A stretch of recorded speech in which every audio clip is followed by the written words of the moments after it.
Wait to see if it's streaming or not. I'm gonna stream today just for consistency because I'm focused more on the other project that I'm working on. So my mind is thinking about the other project. And I think I'm gonna try to figure this out. I stopped running the script for the other project and then I tried this again and it didn't work. So I'm not really sure what the problem is, but I'm gonna try to figure out today, I think. And then if I can't get anywhere and spend a bunch of time, then I might study some other stuff. I want to study how to make transactions in the blockchain using ethers.js. So that's probably what I'm gonna focus on.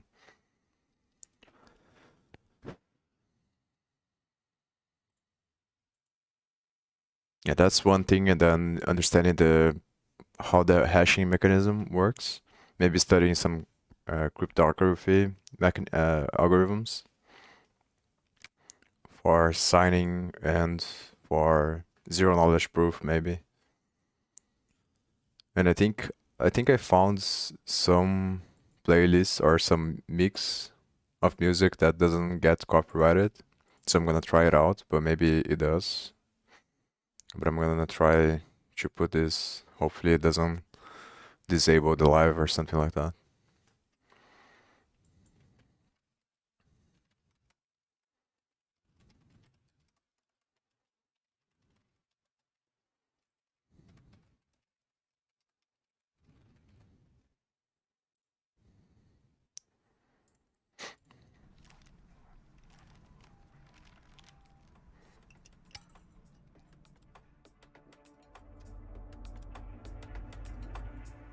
Also found from Andrew Huberman podcast, he talks about that 40 hertz seems to be a frequency that helps you focus.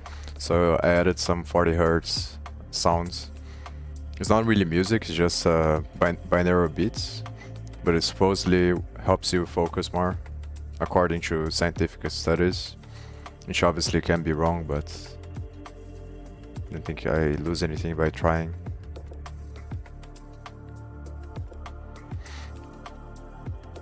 And I think this is something to do with React. Maybe the best thing that I can do is try to remove some files and then see, because I added a bunch of shits at the same time. And it says that the chat is disabled for the live stream. Yeah, so I don't know what's happening here, but whatever. I think I'll leave it like this because it's kind of distracting to read chats anyway, so.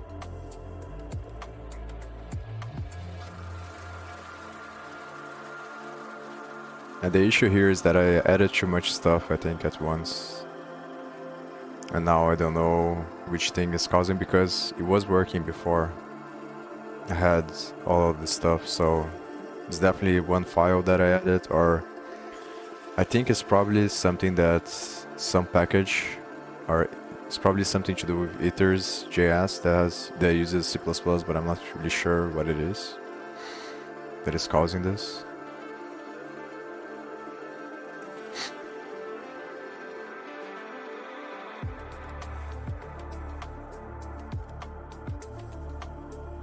I guess I can remove everything and then see what happens as well.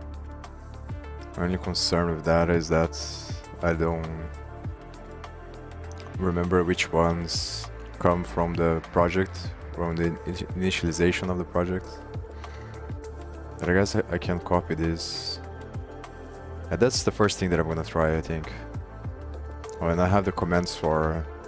I might also try to get the thing running again, because I don't have enough time to build the VM, the virtual machine, and then build the stuff on the VM.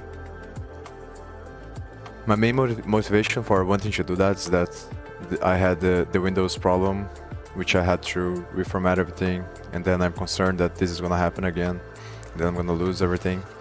So, but I think it's worth risking for now. So I'm probably gonna do this on Windows, and then if it crashes again, then it might be worth to build the VM.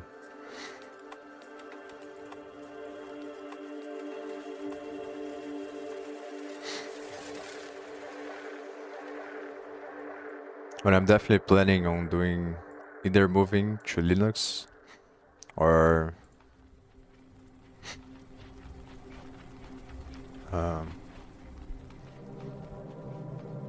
building the VM.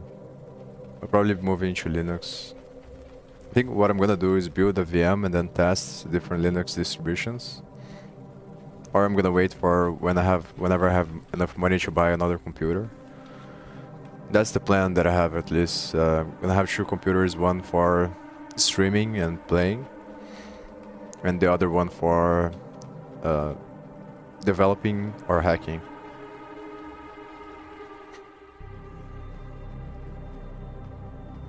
And the one for developing and hacking is gonna be in Linux because it's much better. Or I might do just one. But the thing about Linux that it wasn't working was the drive. I think the drive that I'm using, so I might look into a drive that works well with Linux, and then I'll be able to install in another computer Linux without having any problems to stream. I think I'm gonna remove the Web3 packages and then see if it changes anything. And then it's probably gonna complain because some of the files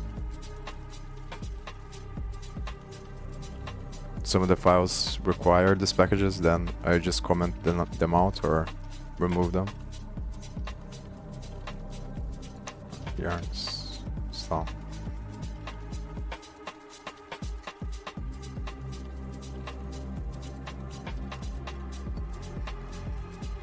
Oh.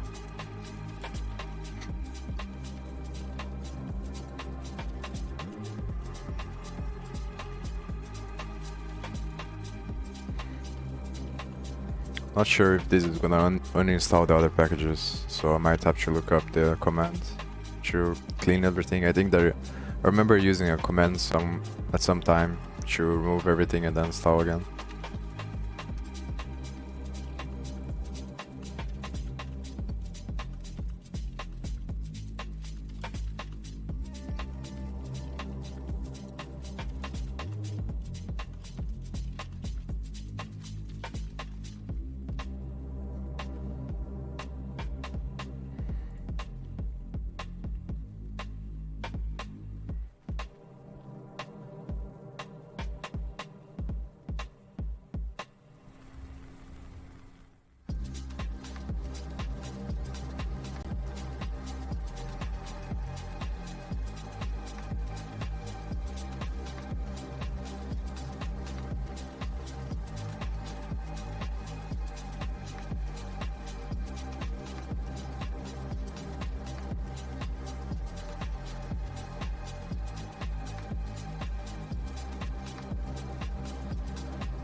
I wonder if I can use the R flag as well.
Maybe I'll remove one by one because it's not that many, so it's probably not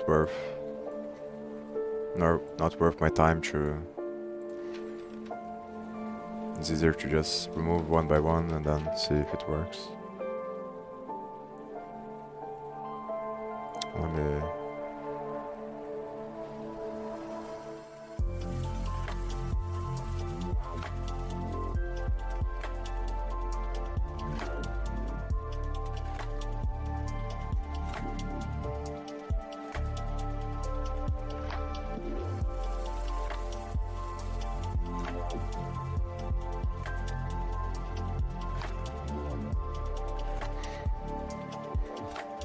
Maybe it's something to do with the changes of Next.js. I think they made some changes on Next.js since the last time I did a project with them, with the framework. So I might have break some stuff, some of the versions. It's probably giving a problem.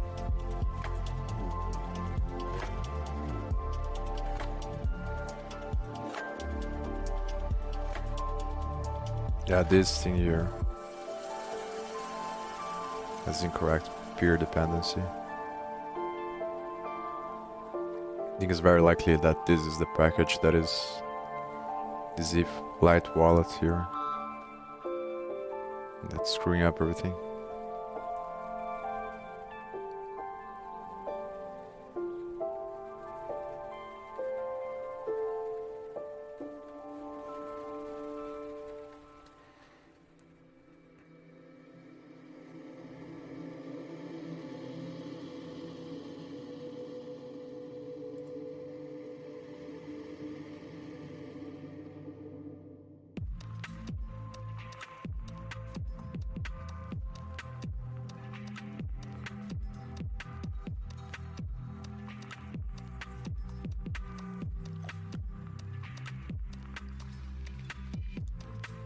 Maybe I'll also spend some time trying to figure out how to make tests or deploy smart contracts to the testnet on Binance Smart Chain.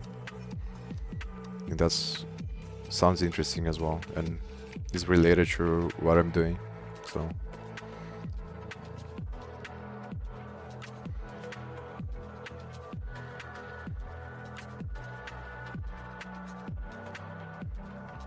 yeah, this command is the one that is giving this Node-Gyp here, or this one.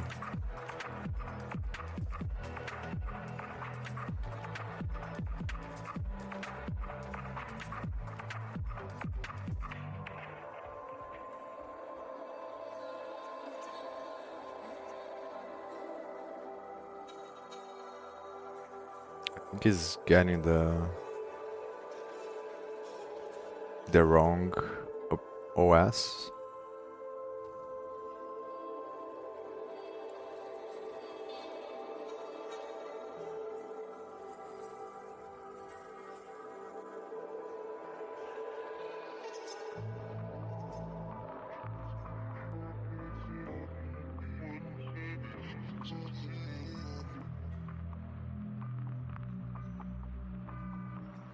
Maybe I should go to this, try to find this package, and then see if I can figure how it works.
need to find which file.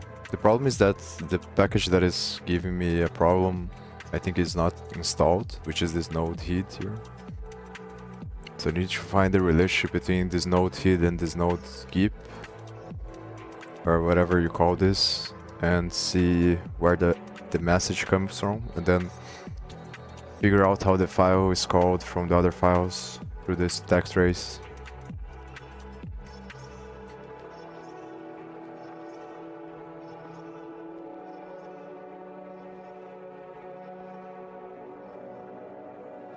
I think the problem is probably this here, is that I'm using Windows 64, so it's probably giving me some mistake, I think, or maybe the Python version, because I have two different versions installed of Python. And this is saying that it found the version.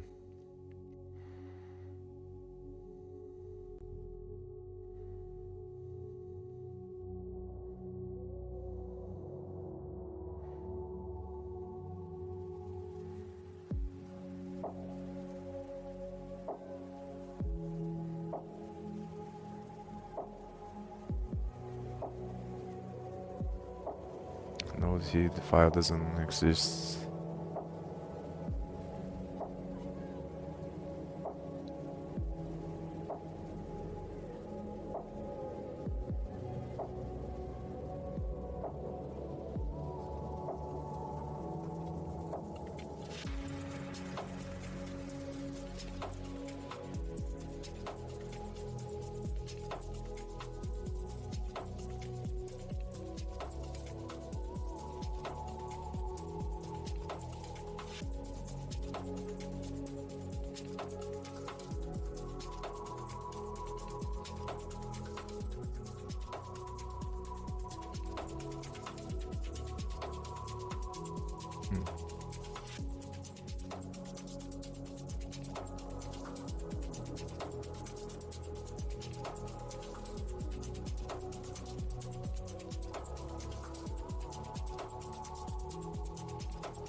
So it might be something to do with the version of Visual Studio.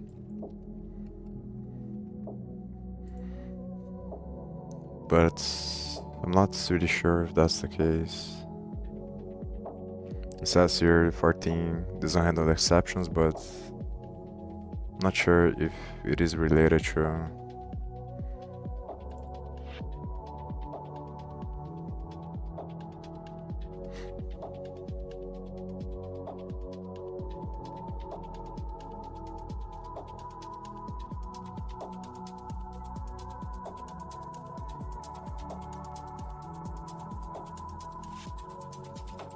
maybe if I explore this a little bit more.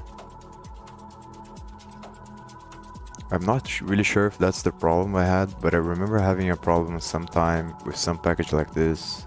And then there was a file that specified the operational system. and then it had a bunch of if-else statements, and it was missing a statement for Windows 64, so the operational system was wrong there. But I'm not sure if that was the thing that...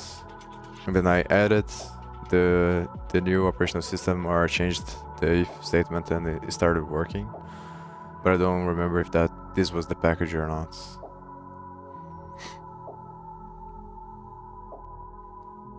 So it might be worth to look into the files and see if I can find that file. The problem is obviously that there's a bunch of files in this project, so it might be just a waste of time to go over all of them.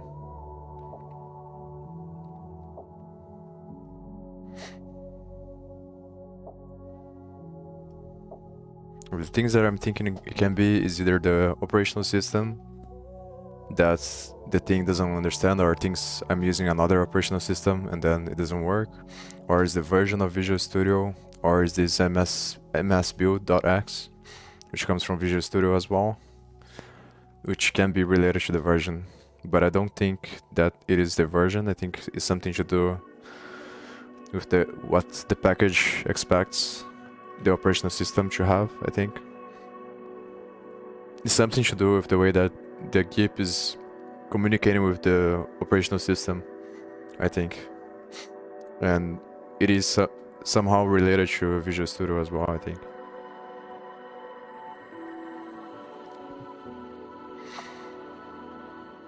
It's annoying as fuck to deal with these things, because you never know how much time it's gonna take to fix, or because there's a bunch of files and there's an ocean of information underneath that connects everything, and it gets really complex.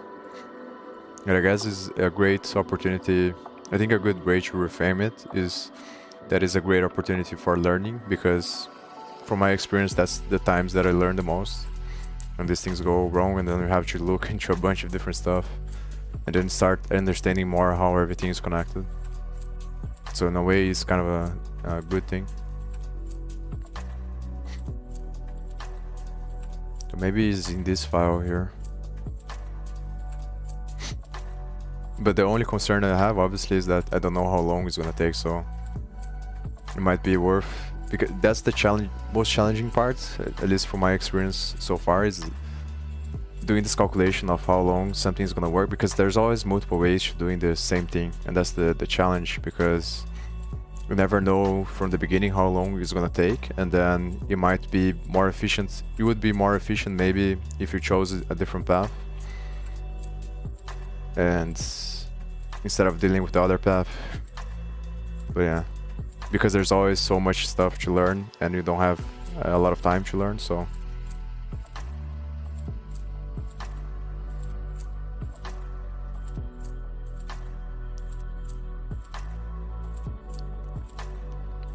there's always a balancing act between focusing on one thing and becoming really good at that one thing, but then realizing that everything is connected and there's always a bunch of things that you have to learn, so keep going back and forth. And the question is, what's the frequency that is the best?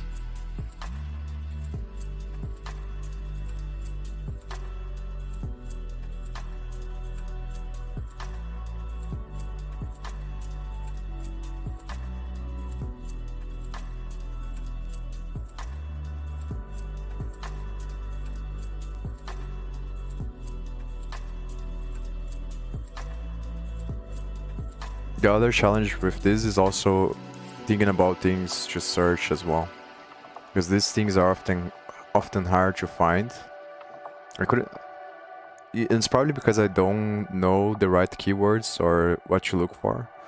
But when it comes to this package creation thing, like how people build these packages and why they structure the way they do, and how they deal with different operational systems. It's very hard to find videos talking about that, or articles. But it's probably because I'm looking for the wrong things and I just can't think about a good way to look into this. Also, compilers, when it comes to Python, how the compiler actually works and translates, or the interpreter. translates Python code into a lower level. There are people that talk about this, but they don't show the actual source code and explain how the syntax tree works.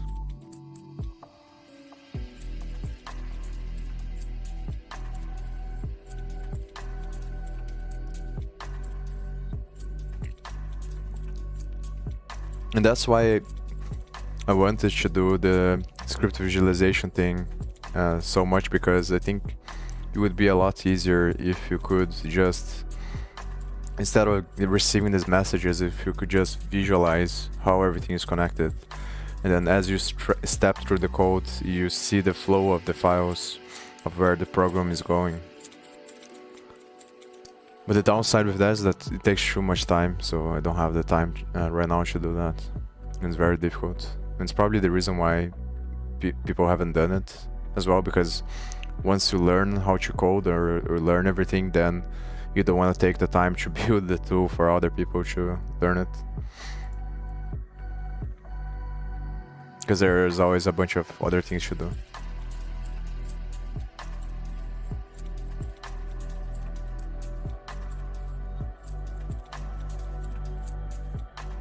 So it might have something to do with this file, because there is these conditions here, but I don't understand really well. I guess that they are for the, so that the thing communicates with the operational system through the command line. But I don't understand how this goes. Maybe I should search for what is this package, because I don't really know what it is, what it does.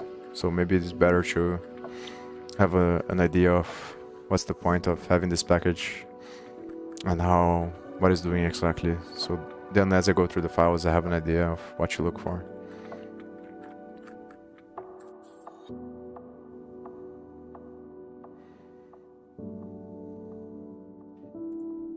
Let's see if there's a documentation for this. I also don't like as much the documentation for packages that use npm or Node.js packages in general, because it's very hard to read. I think, from my experience now, Python documentations are much better, much easier to understand or to read or go through them.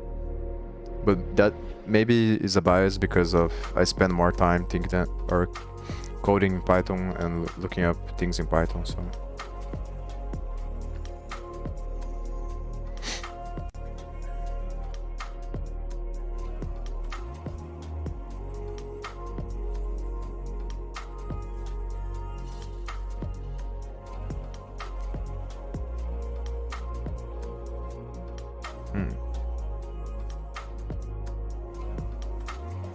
So it's a manager tool for packages.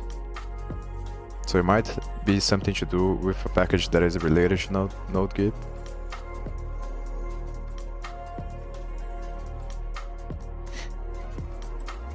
Just calling node-x to activate this rebuild thing on the Node-Gyp.js.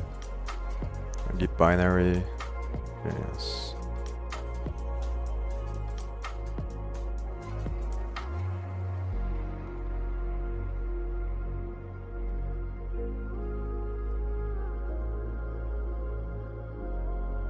I'm starting to think it was this project that I had a problem.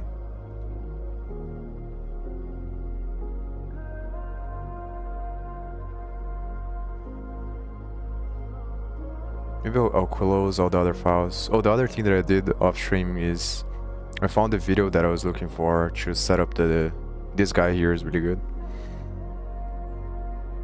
And he explains how to set up the database. So I'm gonna go over, after I fix this thing, I'm gonna go over this. I already copied the file it has in the project here, because I'm definitely gonna set up a database for handling emails.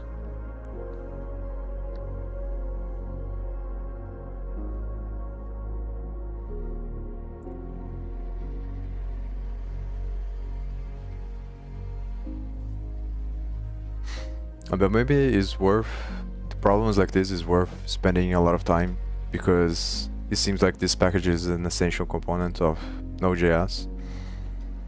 It's kind of like a package manager or something like that from the brief explanation here. So it's probably used in a lot of different packages. And also these problems with, there's always some problems with C++ and Python. From my experience, I think that's where the most problems come from. Whenever there is something that uses CMake, which is something that handles C++ files or something like that, don't really understand very well, but whenever there's something that is bridges Python or JS, uses a library to bridge Python or JS with C++ or the operational system, it seems that there's a lot of mistakes or errors that happen. And I think that's because all the operational systems are different and you have a bunch of complexity of the hardware as well. The drives, the RAMs, and each computer is unique in that way. There's a lot of variety, so it's probably very hard for people that are developing these applications to keep in mind, because they probably have their own computers and they probably optimize based on what they are coding on, which is probably Linux, and that's probably why that there's a bunch of mistakes with these packages.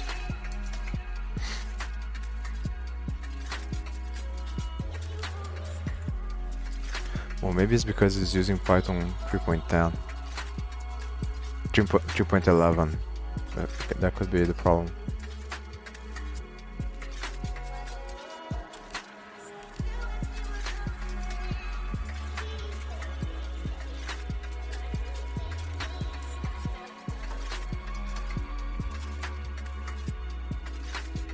So I'm gonna open the system variables to find the Python 3.10, and then I'm gonna try to set up the. I'm going on environment variables.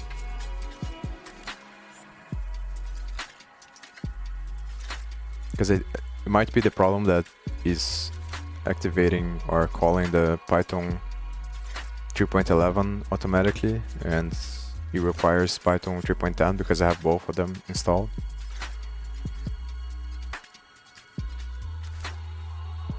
So I found the folder.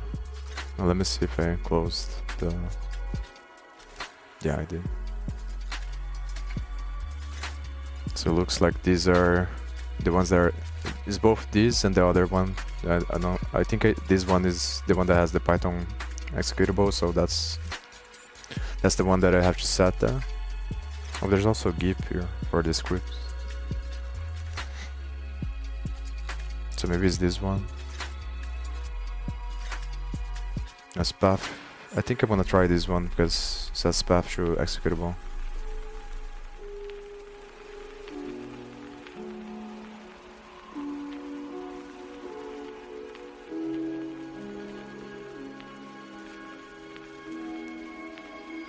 I don't understand what I'm supposed to put here.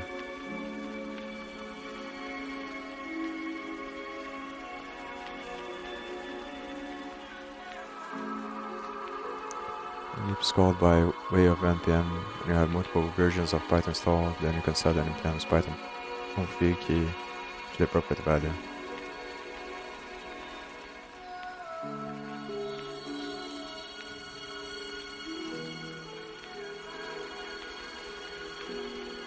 Yeah, obviously what I'm gonna do is try this one and the other one, and then I'm gonna try with yarn here instead.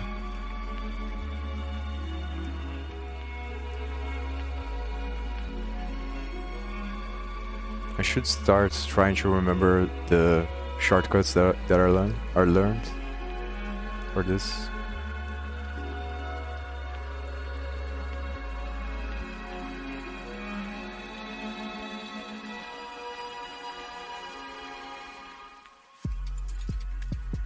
Nice.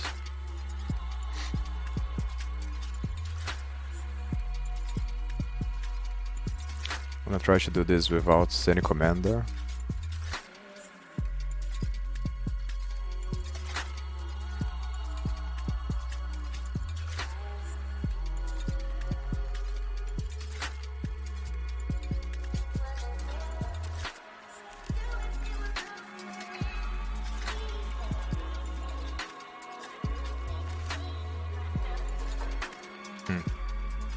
I'm gonna go to the bathroom and be right back.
I'm just gonna try to run this again and see if I get any errors after running this one.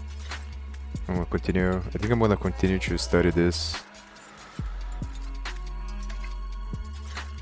I think it removed, but I'm gonna spend a lot of time studying this package because I think it's important. I think it's a good thing to do for streaming today. And that way, once I run into this problem again, I'm gonna know I'm not gonna know for sure, because even these things that I have experienced, you always forget things. But I think the difference is it becomes much easier to find the solution because you have a better idea in your mind of how everything is connected. So it just becomes faster and faster to find the solutions when you run into problems.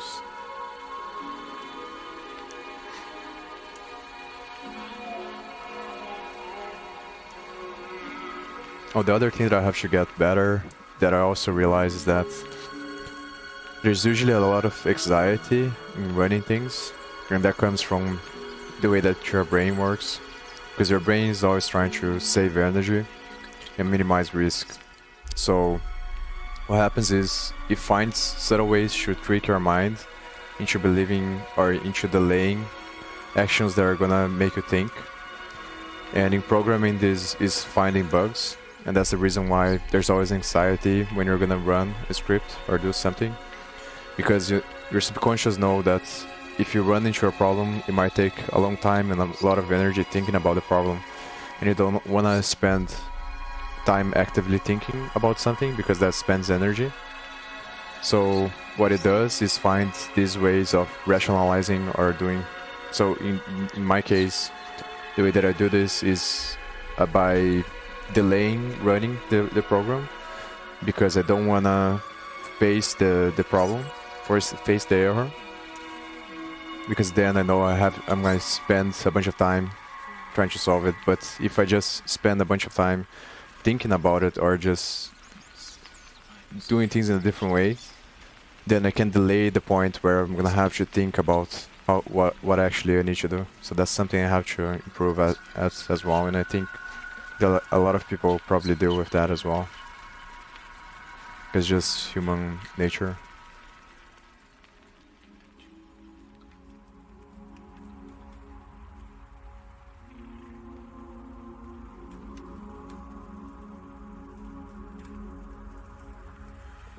And obviously reality is counterintuitive, because the paradox is the closest approximation of truth. So usually the paradigms that lead you to a place of balance are the ones that are counterintuitive. So by spending more energy thinking, you actually spend less energy in the long term, because you face more problems and then become used to facing more problems. But there's always this battle between your subconscious mind and your conscious mind, because your conscious mind thinks long term and subconscious mind thinks short term. So your subconscious mind, which is far more powerful than your conscious mind, doesn't see that by spending more energy or by taking more risk in the present, you actually decrease the overall amount of risk you're taking over the long term. And that's where most of the problems we have come from, I think. Because we are always trying to rationalize and exploit for the short term because of the biases of nature. Yeah, so I think this worked as well, but it's still giving me this problem here. And it's still using Python 11, so I need to figure out a way to change the Node-Gyp configuration for not just the yarn configuration. And it's also saying that it has incorrect peer dependency, so I should look it up which ones. I'm gonna have to reinstall, delete these ones and then install again. I think that's the problem I think I'm having there. I think that's what changed, because before I added all the extra code, it was working. So I think the mistake here, or what's stopping it from working, is this thing here, the versions. And this is just is not necessary to fix, but I also think is important to understand. So I think last case scenario, if I spend a bunch of time trying to figure this out and I can't, then I'm gonna reinstall, I'm gonna delete all the dependencies one by one, and then reinstall. I'm gonna search for what version of Node I need, or React, for Web3 React. I'm gonna install Web3 React first and the libraries for Web3 first, because they are the ones that are more problematic. Then I'll find the compatible versions of Node and React for the other ones. You can also copy from the other project. It's likely that it's gonna work.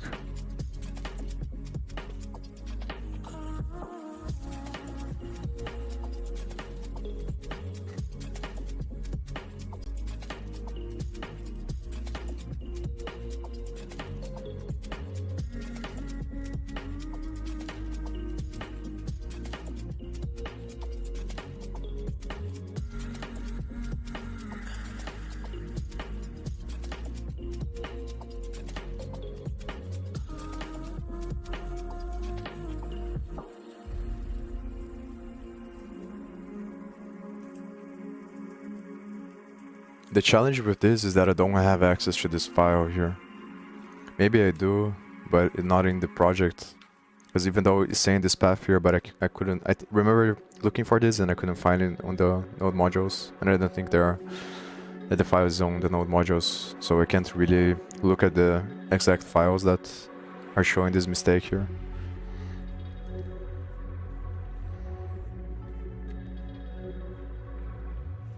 There's only Node-Gyp, but there's no Node-it or Node. Don't know how to say that. Yeah, Node API.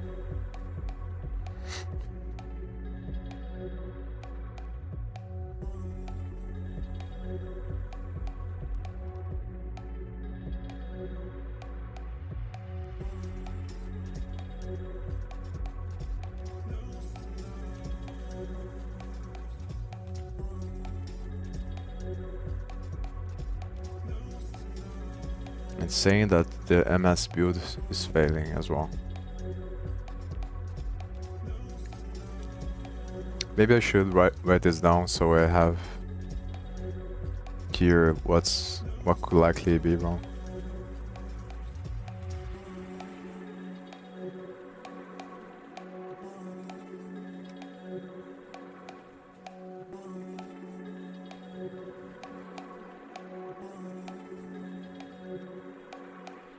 I'm gonna copy everything.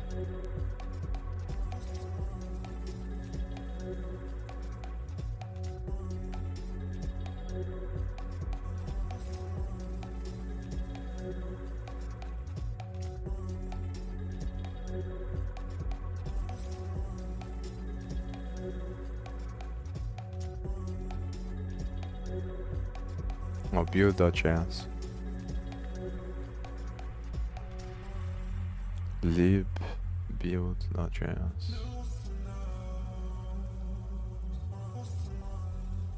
I should close all the other files as well. I can focus on this.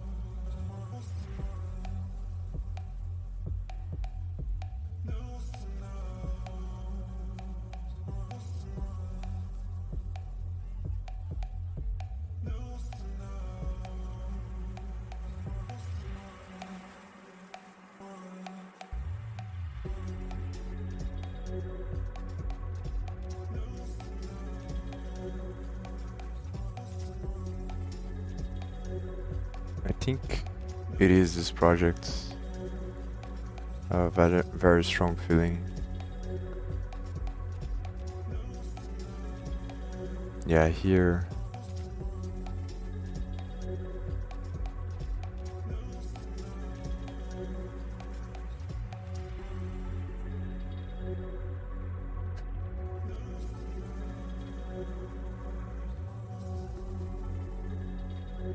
There's something with this here because it doesn't have Windows 64, I think.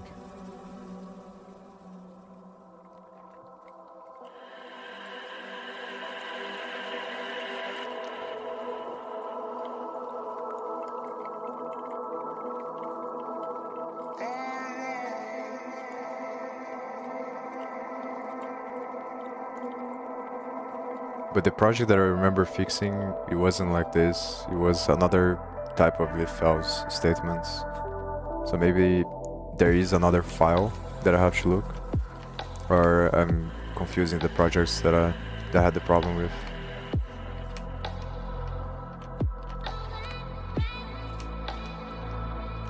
But I think the mistake is likely coming from this file, as it's showing here.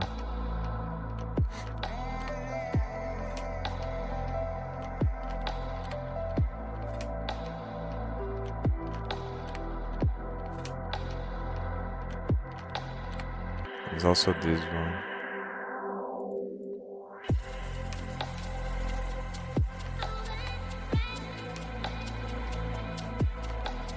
So this file is saying that it's trying this command with rebuild.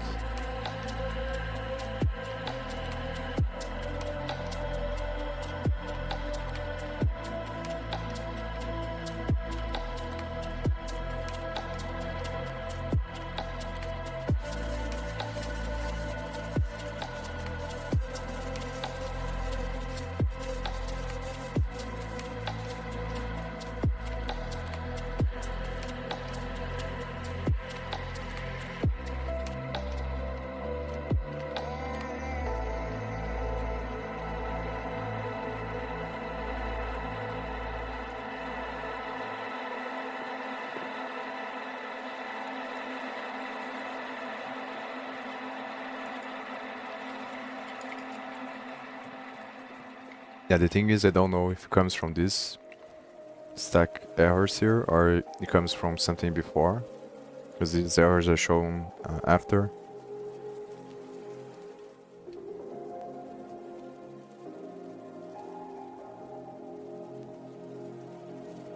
Or maybe it's because of the way that this stack works. Or it's showing these last, but they were actually the first ones that gave the problem, maybe. Yeah, but that wouldn't make sense because then they would break. Maybe it does, I don't know.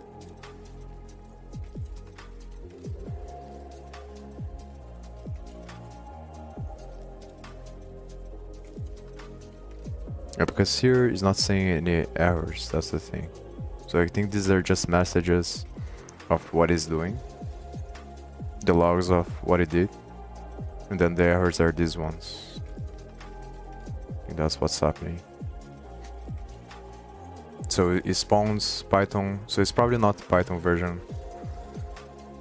because it's finding and it's spawning, and it's probably not the Visual Studio because it also was able to spawn, so.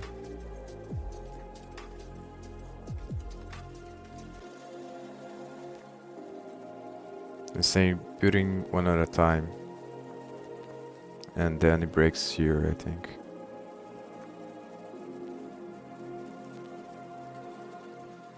So his initial, when he's building one of the projects that... So in my mind right now, what I'm thinking is that Node-Gyp is kind of like a packager manager or something like that, and is communicating, he invokes Python and MSBuild to build a project, but it's not the project that is building. That makes sense. So the issue is not with Gyp, probably, or maybe it could be with Gyp in the way that Gyp is activating to install, but I think it's another package that Gyp is interacting with. It could be that, or it could be Gyp as well. So, or it could be both.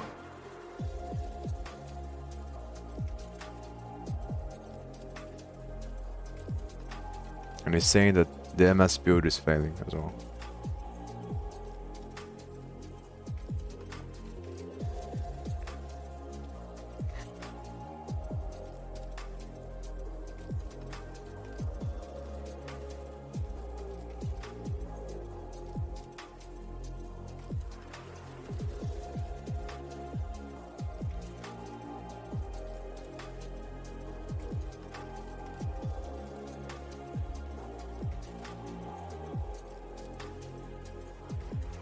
So is this package here. So Node-Gyp is trying to install Node Heat, but then this package is the one that is giving problems, I think.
So it's activating nodes Gyp rebuild install.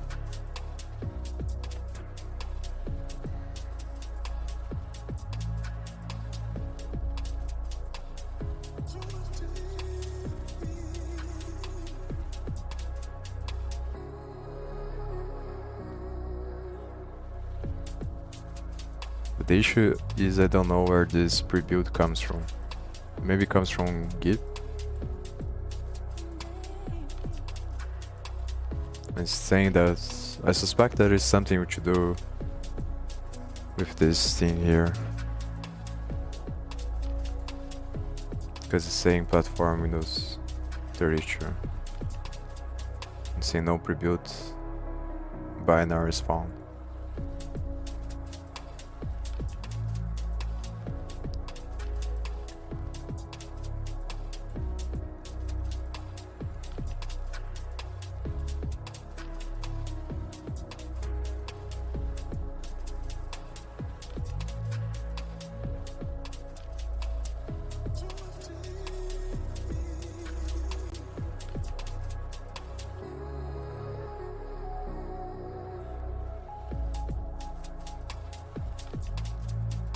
Node-Gyp.js. So it's calling this file and passing rebuild as an argument. So process.env, process argv actually. So I think the process argv is gonna be rebuild here.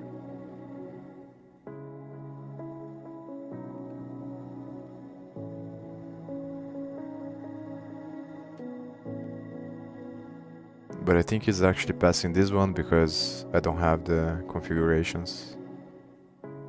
It's passing rebuild.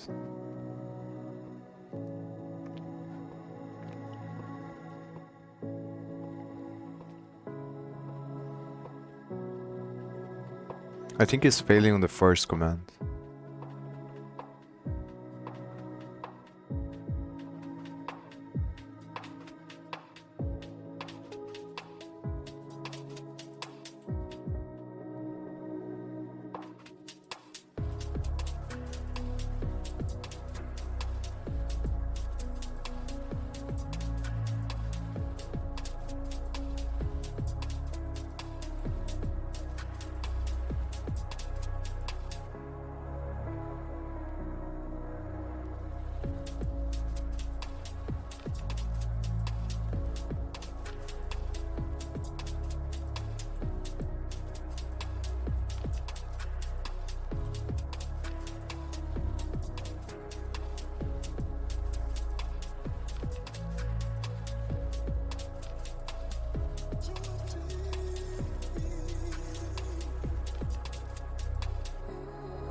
Yeah, this is the error here. So Node-Gyp is trying to build node hid, and then it somehow passes two arguments to a function that doesn't. So there's an error in the way that Gyp is trying to build node hid, and the error is maybe it is connected or maybe not with the Windows operational system or the MSBuild from Visual Studio. And I don't think it has to do with Python, the Python version.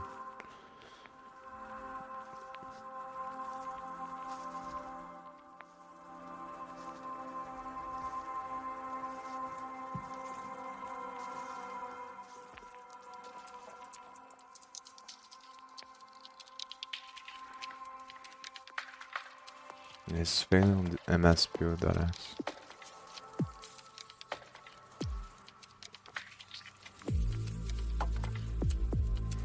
Yeah, so this is the process, and then it's failing here. So the process is this one. So I think this file calls the other one.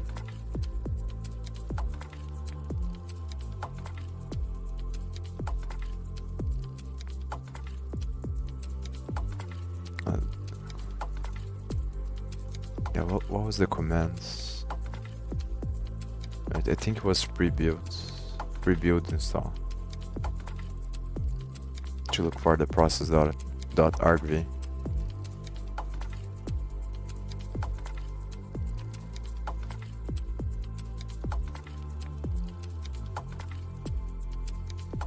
Yeah, so Gyp comes from this here. I think it's this binary.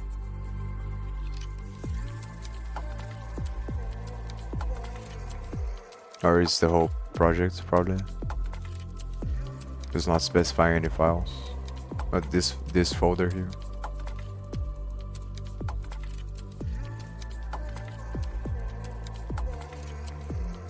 Maybe this is the binary.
I guess something I could do as well is insert print statements on these files and then see if any of them are being activated through this trace here.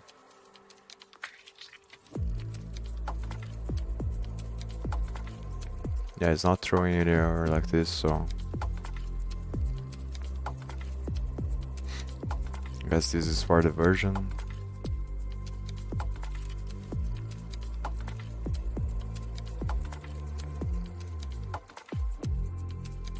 I guess if I wanna activate the command, I need to go to the file, to the folder. Because if I just type here, it's not gonna do anything.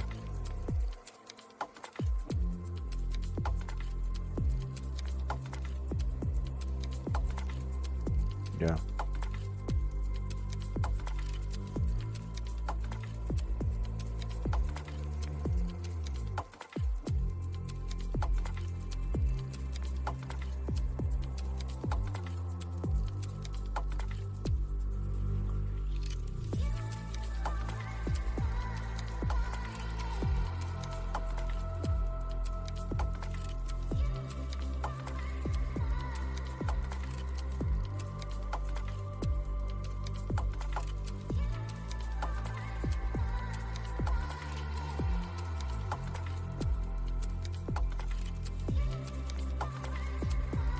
Maybe I can find this message here, on here.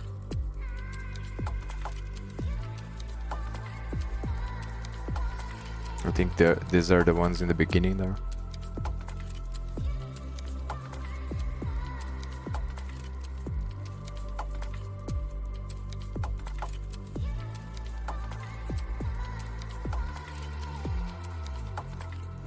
Yeah, this message here.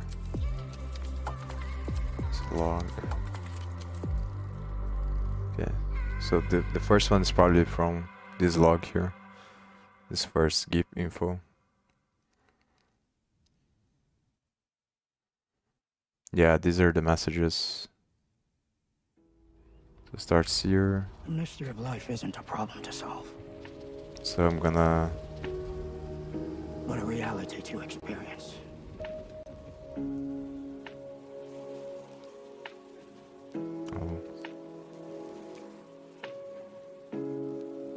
It just shows the info, it doesn't show this one actually.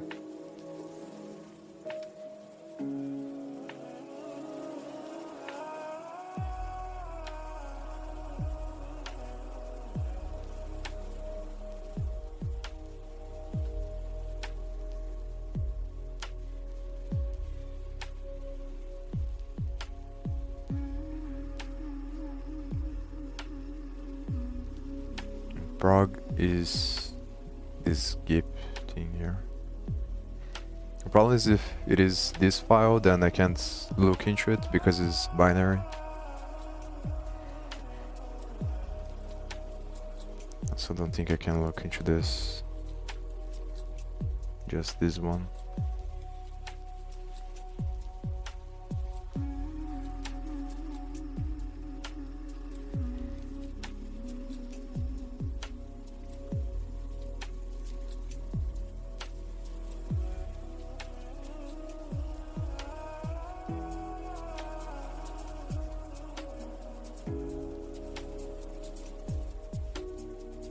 And this file doesn't have much that I can look into.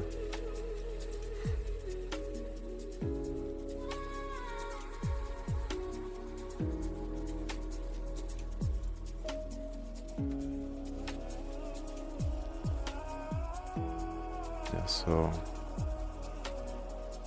maybe I should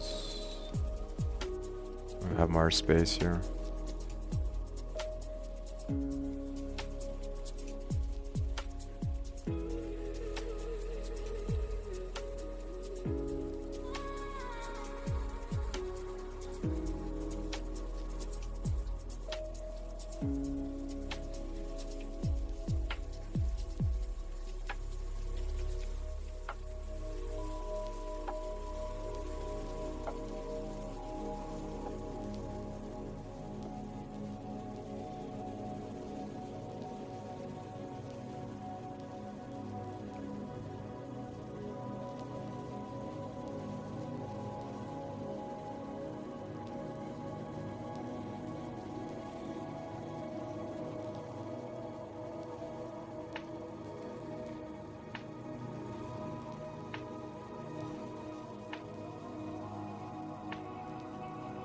The process, I guess, it just comes from nodes itself.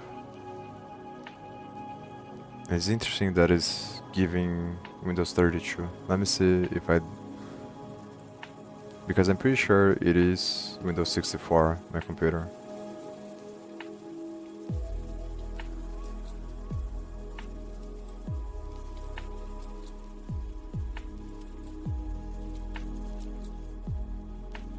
Yeah, 64 bits operating system. x64 base processor.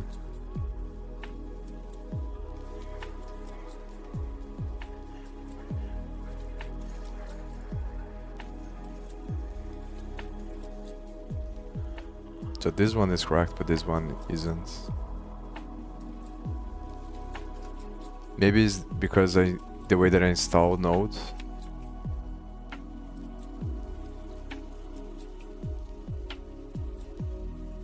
I think I remember installing something for Windows 32 instead of 64 because I couldn't find the installation for 64, but I'm not sure. I don't think it was Node.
Yeah, maybe I should uninstall first and then install, but I think I can do that later if it doesn't work. I'll go back to this. So these are these ones. At least I know that it's running this file now, based on the arguments. So maybe I should look for the other log info, or let me see if there are any other. So log error here. So there are no other log infos. So it's going from this file into other one.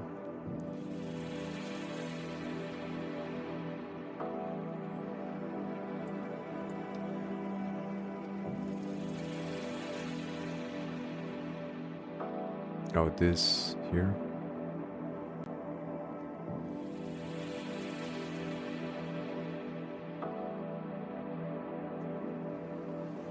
So now I need to find where it is this here. It's probably on the build.js file, the other log info, because here it doesn't look like it's the same. The last one that I found was here. So this should have a command for finding Python, and this doesn't.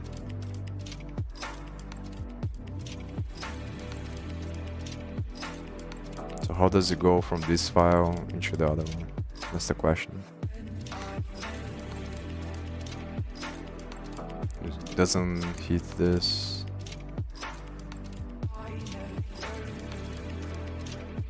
Let's see if it calls the function at some point.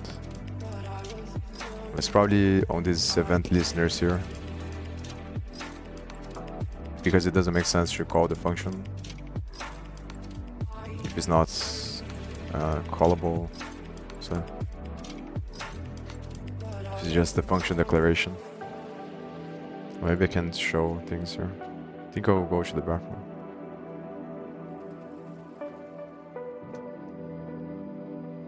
I'll be right back.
Let's just have to wait there.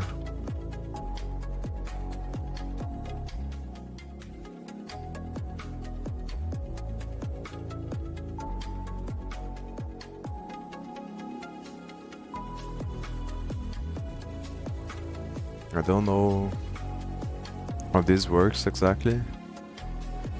I think it uses the commands from the Gyp to call this function here. It's kind of like an event listener.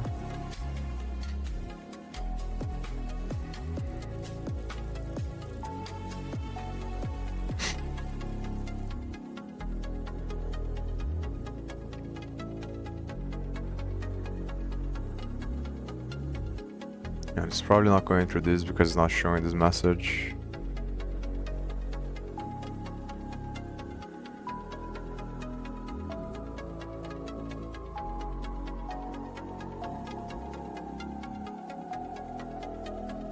Oh, so it's calling run.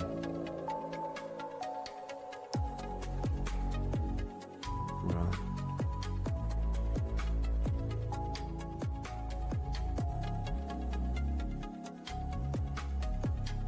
So all this stuff is inside here.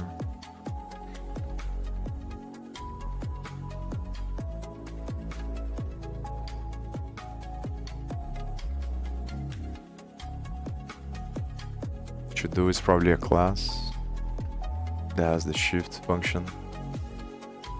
I think what the prog is actually the binary, and the binary is the compiled, probably Python, C Python. There's also a file there for cargo projects.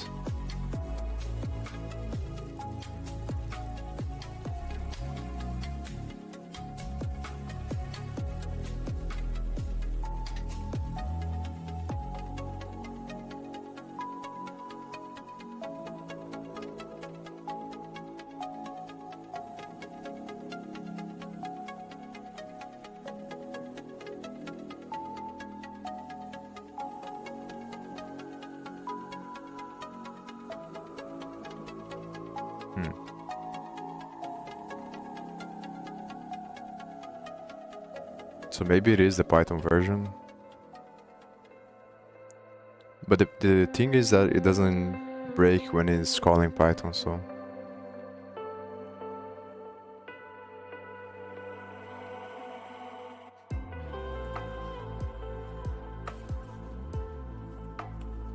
Maybe we can go to this.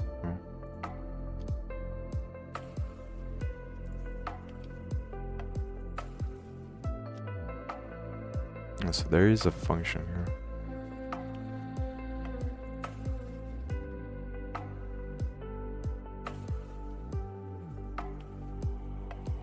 Yeah, but the thing is that it is importing from the parent directory. I guess it imports everything for the Node-Gyp module, not just this folder here. Okay, so this Gyp comes from this file here in the library.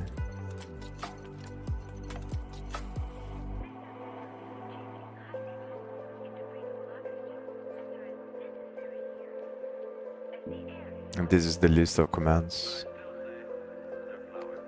Also, rebuild comes from here, probably.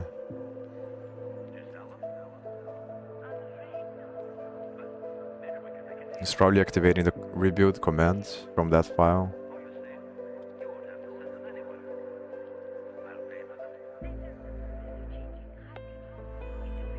It adds the commands to the dictionary based on the function.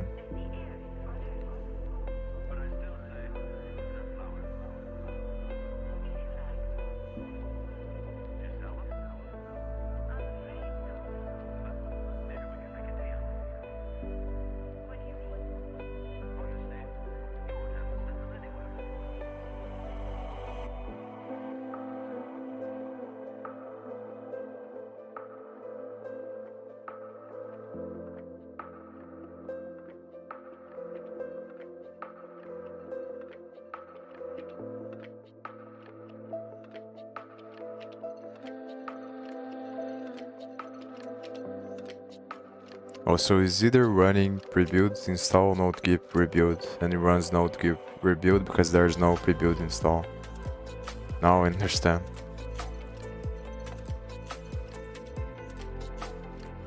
So there's no prebuild binaries found because it doesn't find.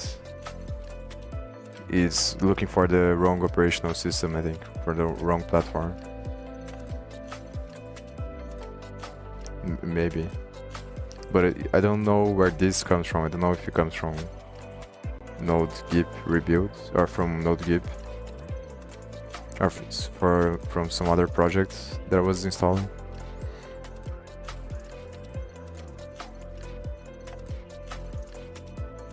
And from Node-Hid. Node-Hide, Node-Hid.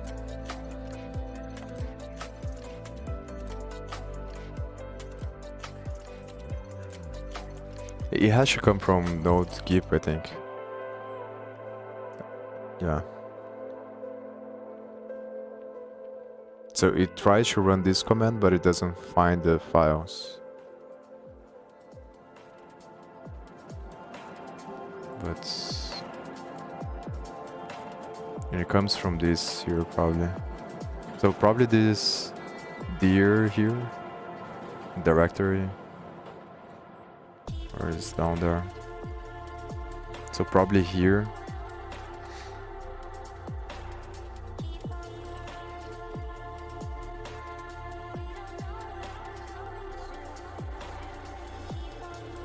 No, but the message is not the same.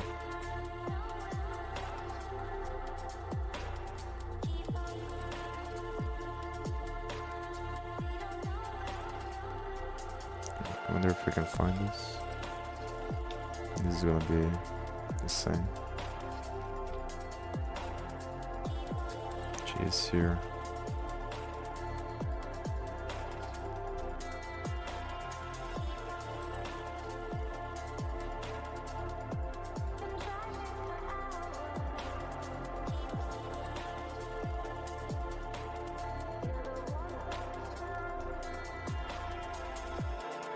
Yeah, so encounters errors on here probably.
And this comes from Node.js.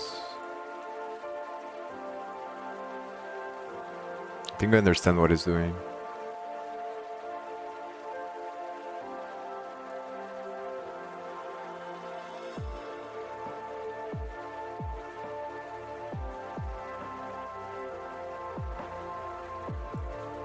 Yeah, it doesn't have Windows 64 here.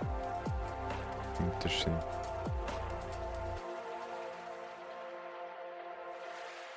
I wonder if I put here if it's gonna break or... Where's this file located as well? It's weird for this file doesn't jump. So it's probably in a module. Yeah, it's on the app data. Node modules. So maybe I do have the wrong Node version.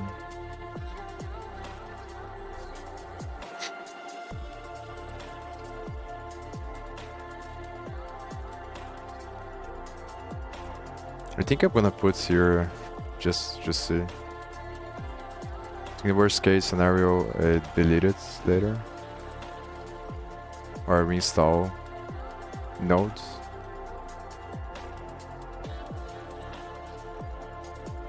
Just to see if there's any difference.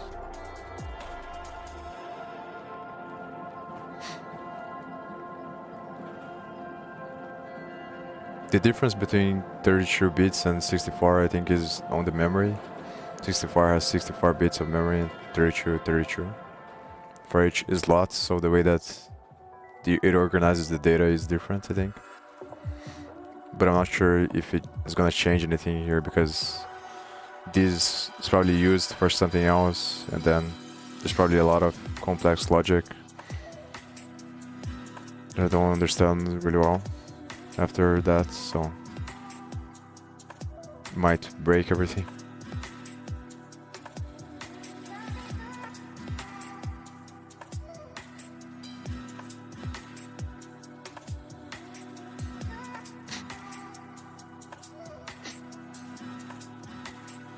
Yeah, so I think this process zone is just exit points, let's say. But what is running there is the function, and it runs everything sequentially, one by one. And it passes the commands. But I don't understand how... I don't understand this thing here, and how the commands are run, how the other files are activated based on the command here.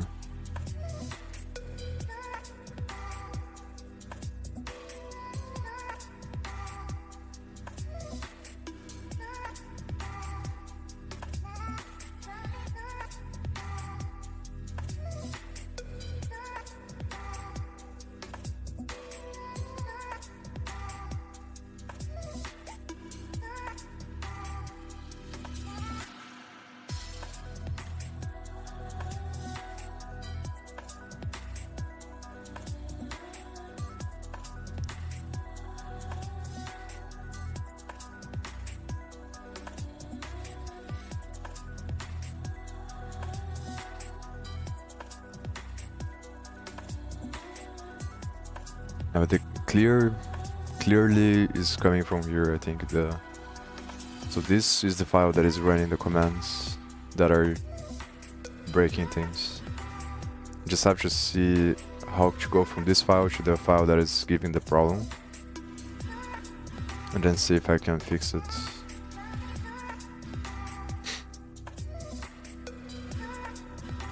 So I stopped.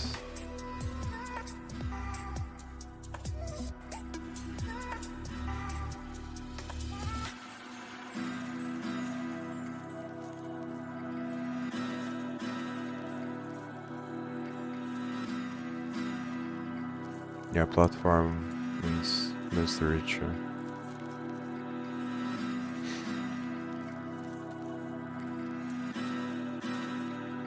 And so maybe it's not a problem because it's not a problem that this is 32, because here is 32 as well. And then it's using this to call MSBuild instead of this one. Just probably CMake or something like that.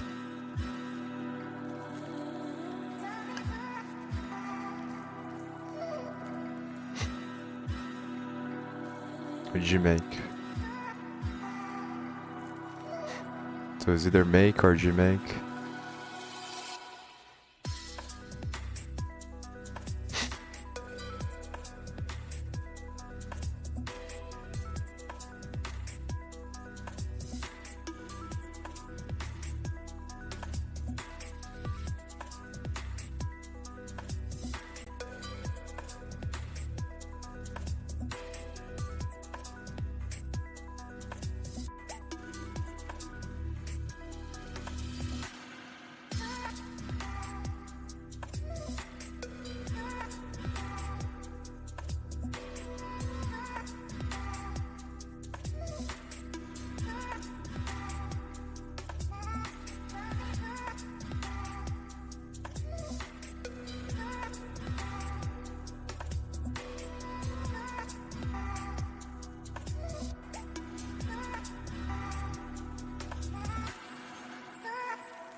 I need to find this one here. That's what I'm looking for.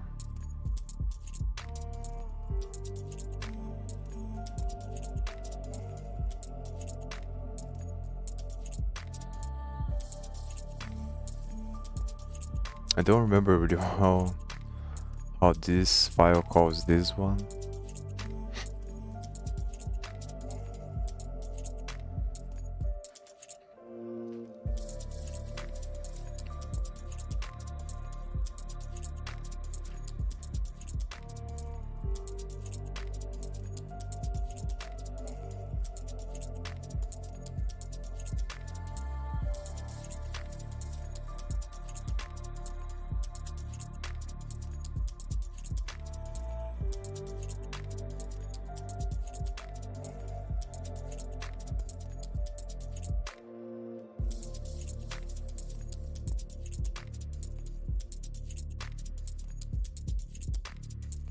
So maybe I can print here directory as well.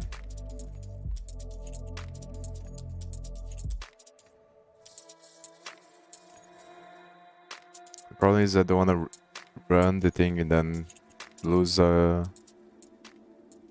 error that I have here. Maybe I should just run again and see. Yeah, how I'm gonna activate this again? Because it's gonna tell me that I already removed.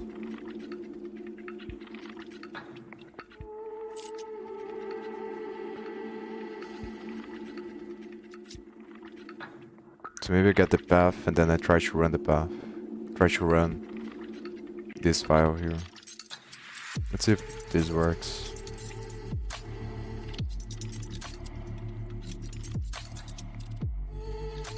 Don't know if... Yeah, run is only gonna... It's gonna run the script, not the file. Maybe I'll use Node.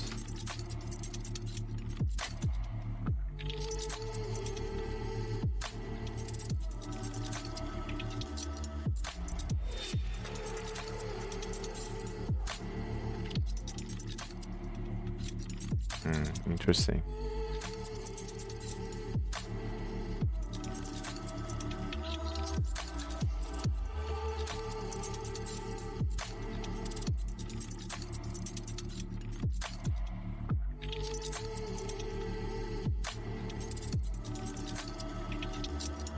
So it did print this, I think.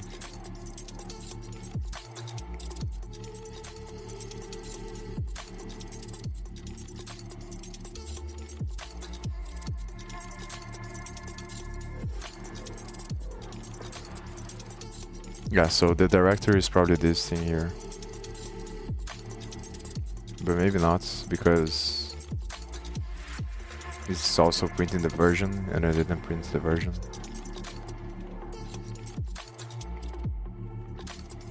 And then it prints this thing here.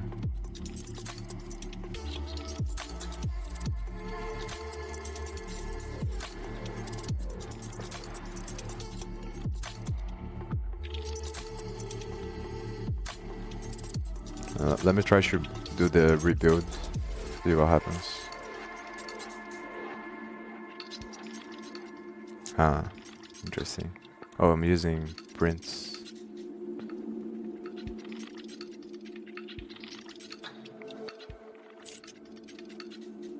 Undefined. So this is undefined. So it skips everything. Yeah, I thought that makes sense.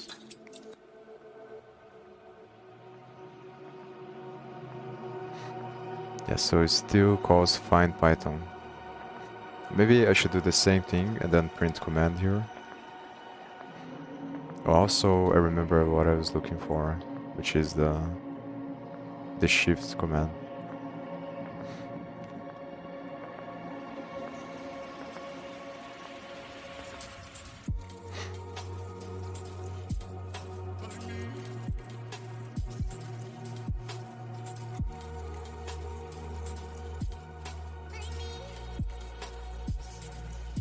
And so that's the issue, is that it creates on the dictionary here. I don't understand this really well.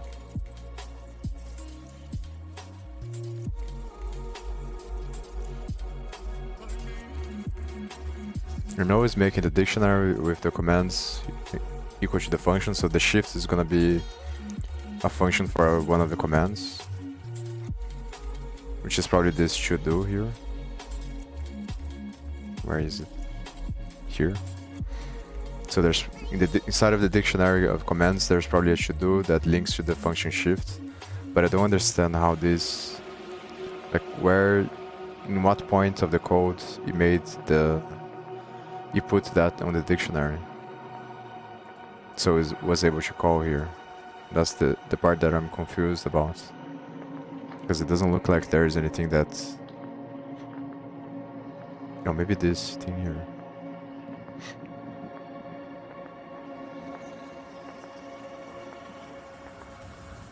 I also don't understand this operator here. I think it's something with bitwise.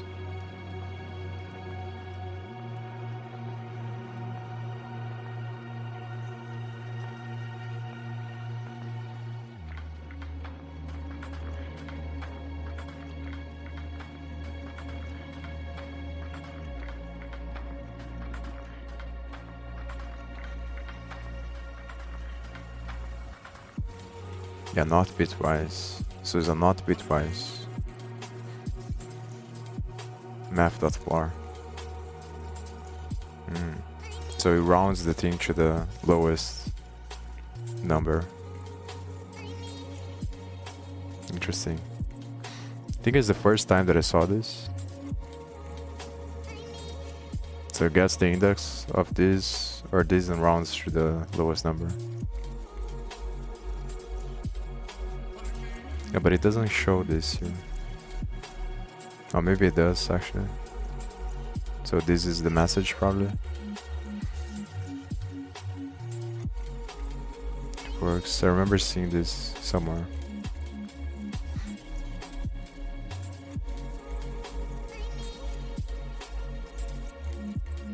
Maybe it was on the other file. It was actually the same file? No, it's another one. It's the same name but different file.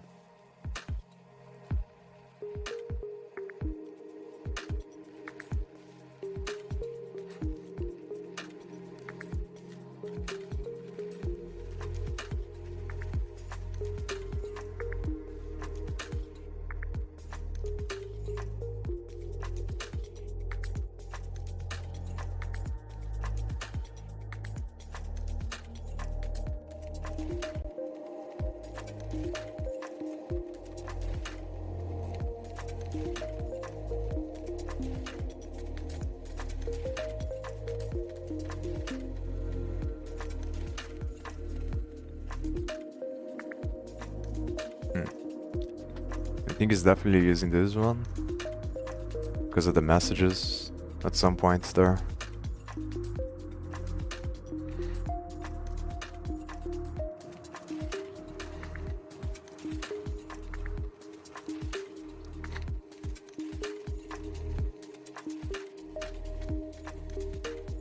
I'm gonna focus on one thing at a time so that I don't get lost.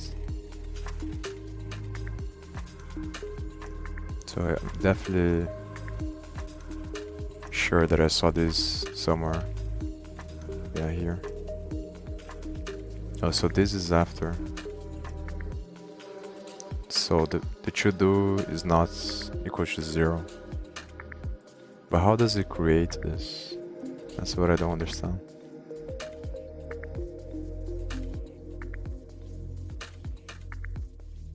Maybe it's here.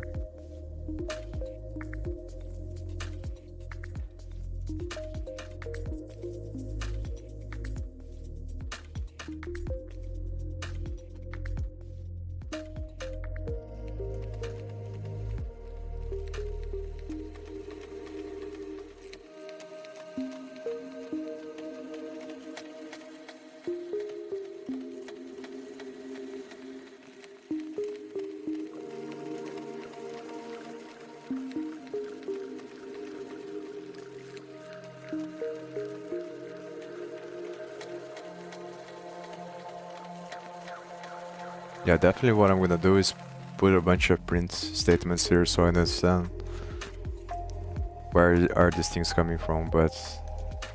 Or maybe it comes from here. Yeah, but then it also doesn't explain how is it possible that it has this function here if there wasn't anything that added this there. Because this Gyp, this prog is the Gyp here from this class. But it's calling the function directly.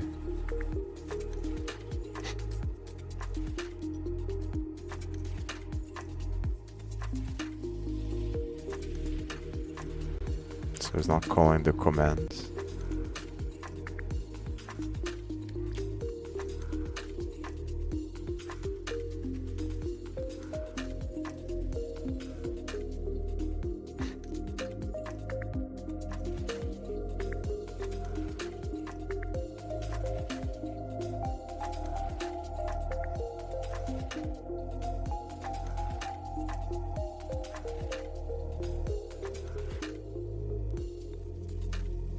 This probably comes from the requirements then.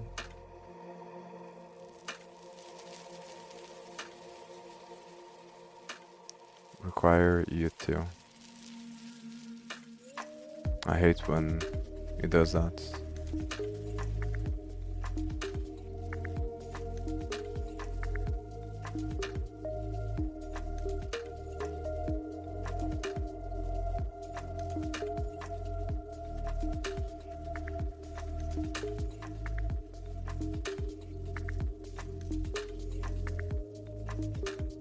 There's nothing about the file there, about this name here.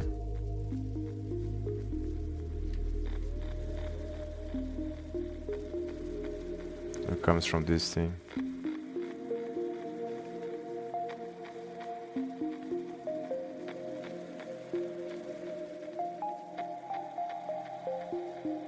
Oh, here. Oh, so this is the prototype of Gyp.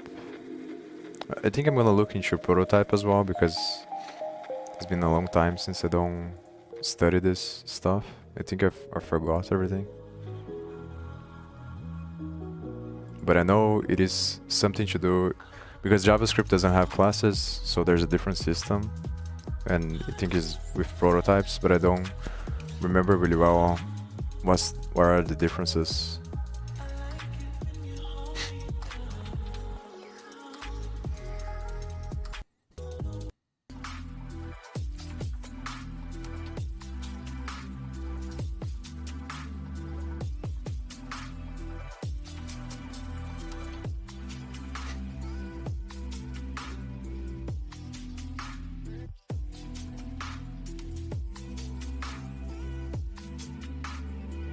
It's pretty much inheritance.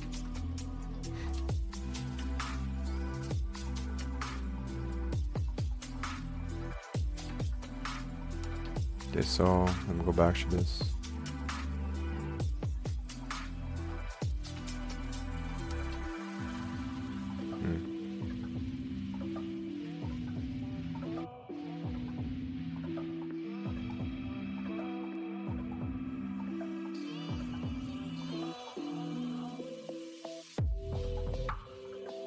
Where are the package.js?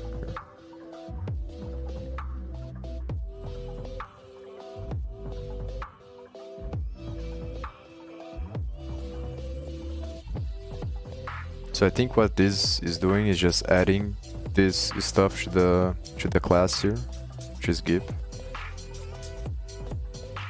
Yeah, so these are kind of like the properties of the class, I think. And that's why it's able to call there. Because it makes this parse argv, it comes from here and then calls with process.argv. Which I think is the arguments, but I'm not really sure. Maybe I should print this as well. Or console.log. Process argv. But I think what this is the arguments. for the thing. And then passes this to this function.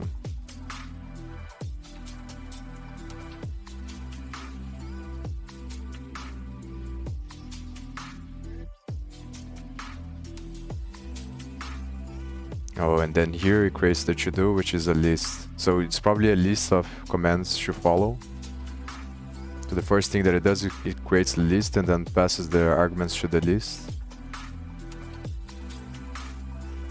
Yeah, these are map function. I don't know what alias means.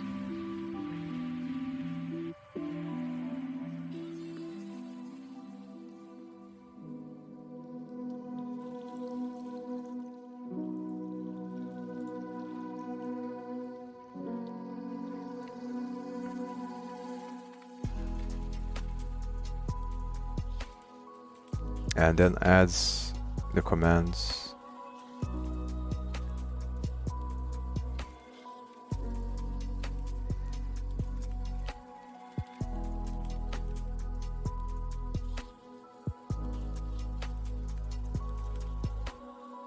Okay, so this is turning the process arguments into the commands name key value pairs here.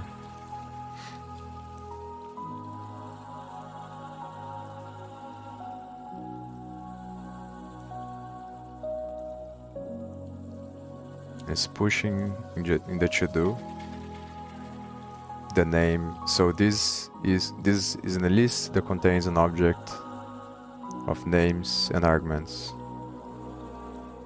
So when it's calling there to-do, go back.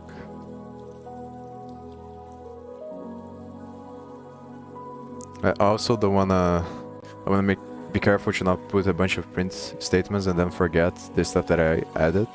Maybe I can just put a comments, move later, and then I search for the comments later, and then I remove everything once I fix the problem.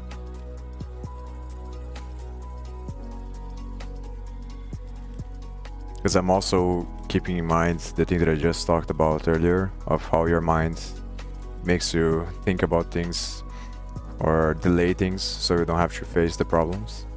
So I'm trying to be careful to not give myself excuses to not run or to not face the mistakes. But I think it's better now to try to understand how these commands are being passed there, so I know so I can think about where to search for this file here, where this command is located. I want to try to go over one by one each file, so I understand what each file is doing and how it's calling things, so I can try to think about what is the place that is failing, and then I can think about why it's failing.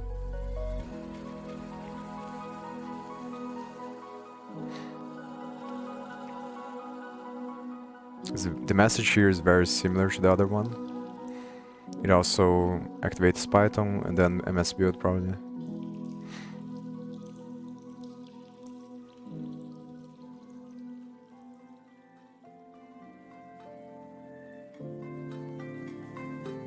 This is slightly different than the other one.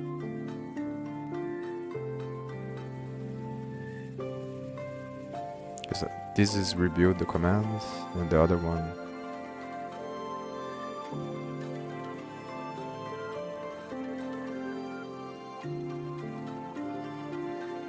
the other one is slightly different.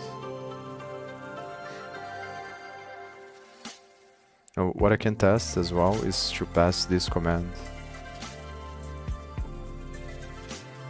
I think the command is the same actually, but it's just written differently here.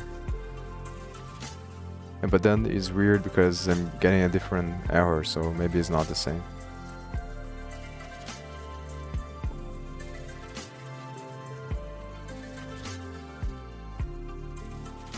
Because this is probably coming from the child process, from this file. So since this is the file that is calling, is slightly different than calling the file directly and calling rebuild. And it's failing on the MSBuild.exe.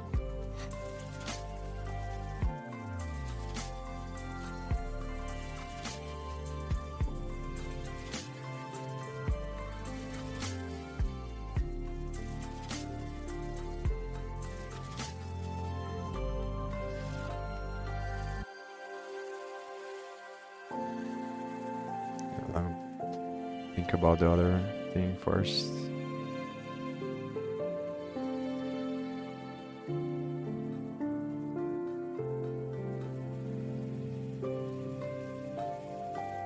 So I was looking for should do, I think.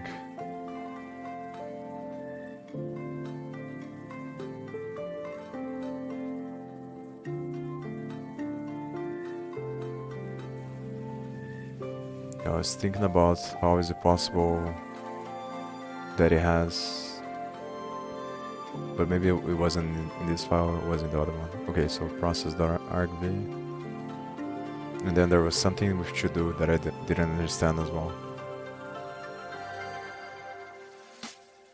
And I think it comes after on this file. This file is calls the other file.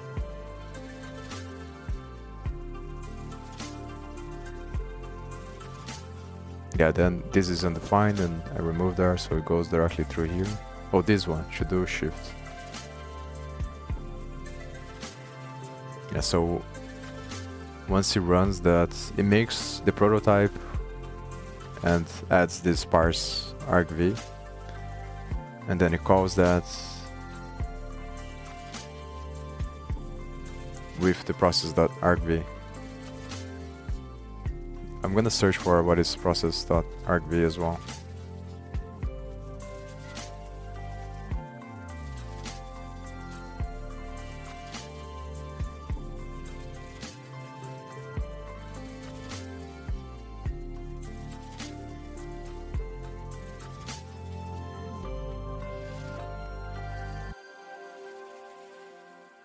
An array containing the command line arguments passed when the Node.js process was launched. So it passes the command line arguments as a list. First is process.exe path. So it's the execution of the thing, and the other is the command probably. So this is probably the node path that is showing there, I think.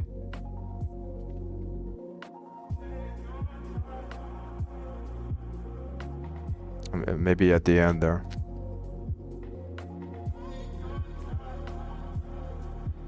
So I think the first is probably this thing here, and the second is the command. Because this one is just a command for the calling the node, and then I think once it calls the node, it creates the process argv, which is a list with this command, and then whatever arguments you pass after that. And this is the command for whatever program or script you're trying to run.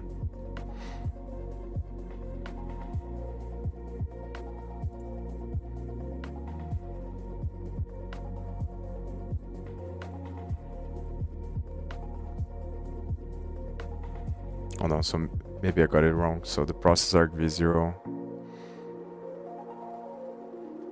So the process.execute path is the path of the node, and then the second one is the script. And then whatever arguments you're passing to the script as well. Yes, I think I got it.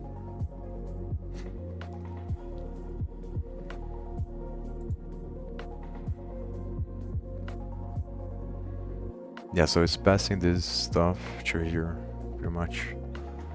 And then it maps that to do.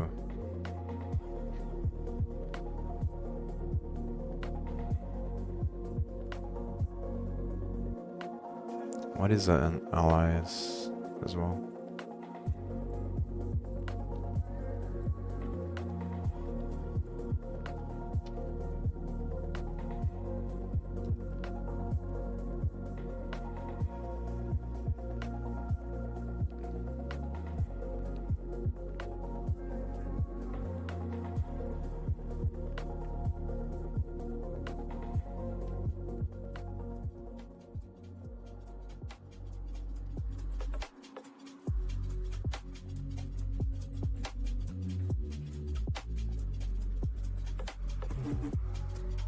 think alias maybe is just a flag or something like that.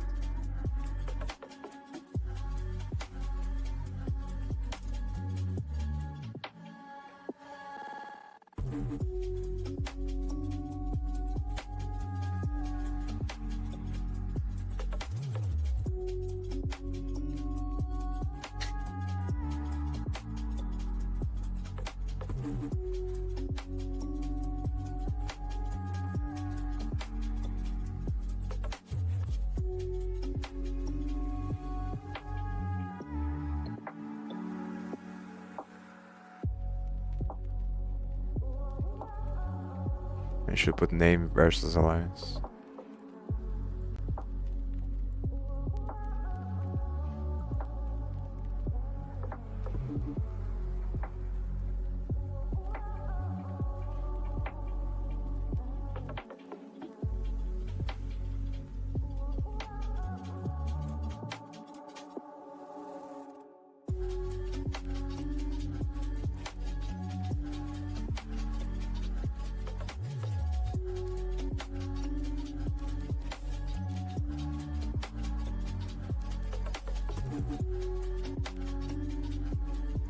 Also, alias is the letter representation of the name. I guess it's the difference between -v and version that I saw somewhere here that I don't remember.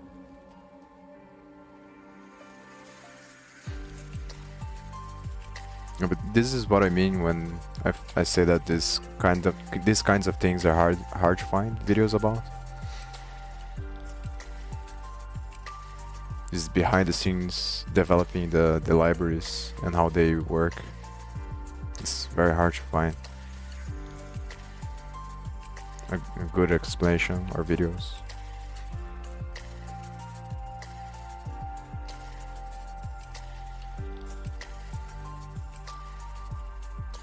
Where did I saw a version here? I think it was on the other file.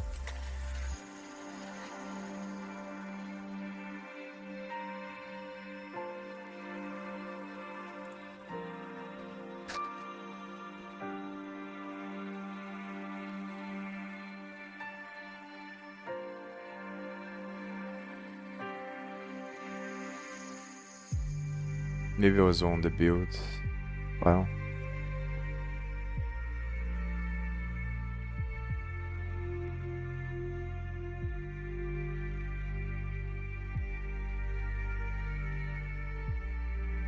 Whatever, I'm gonna focus on this first and then I think about the rest. I'm trying to understand how these things are connected here. So how this to-do shift works. Because obviously, so I don't think I think it's gonna skip this, but I want to understand what it is, what the command is. So I need to understand what this is and how this works as well. I think the way that this works is just creates, yeah, but it doesn't make sense because it's not really a function. I don't understand this really well. I've never seen this before.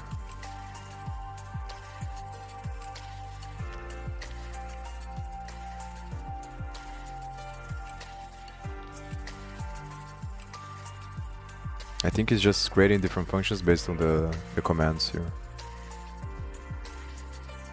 Yeah, so this is important for this, because even though if it doesn't go here, it's gonna call the name on this. And then it's gonna use the args as well. So I have to understand how the shift works. So I have a clear idea of what this is in my mind, and then I can think about how this works. Because I think that from this function, yeah, it has to be this function that is gonna call the file that is gonna search, is gonna continue the trace here. And it doesn't hit this because it doesn't say anything, so it's probably hitting this or this. I think it hits this one because of the list thing before. But then it should console log version, so it's not doing that. And this is the weird thing here, because there is a gap that's hard to understand. how does it go from this point until this? And it's something that is happening here that I don't understand really well. Because maybe it goes from this and calls these things here, but I don't think it does. This doesn't make sense. These are all error messages, so we should have warnings here if that's the case. So I think it has to go from this file to another file by calling some command. And it's probably going to the build file because the build file is the one that shows the mistakes there. And this is also making HTTP requests to download stuff.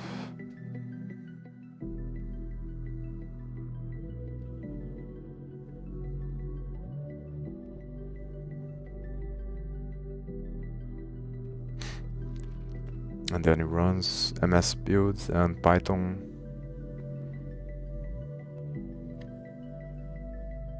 It spawns a bunch of arguments. So I think something here is also creating the arguments that is gonna call Python with. So it's gonna call Python and pass all these arguments here to the Gyp class probably.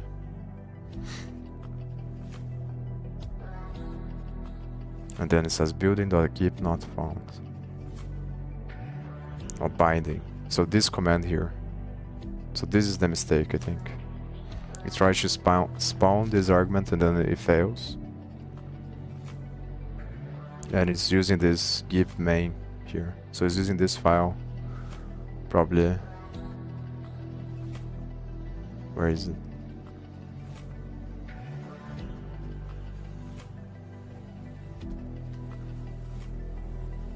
I think here. Yeah, this is probably using this file and calling this thing here binding gyp.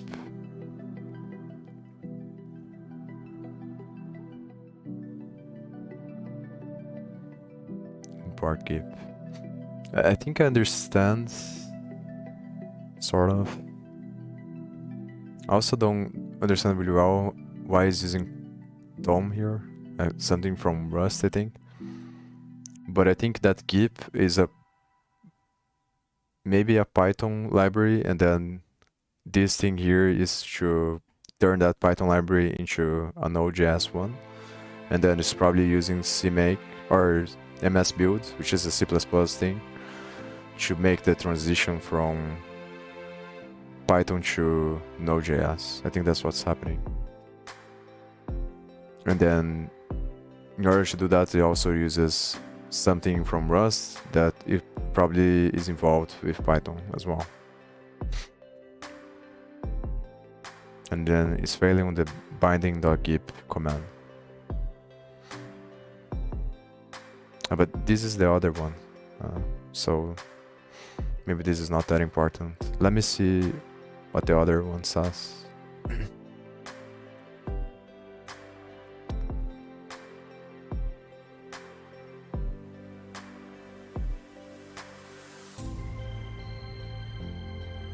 Because the mistake on here is different. Yeah, but it's also spawning different arguments. Oh no, it has this here as well.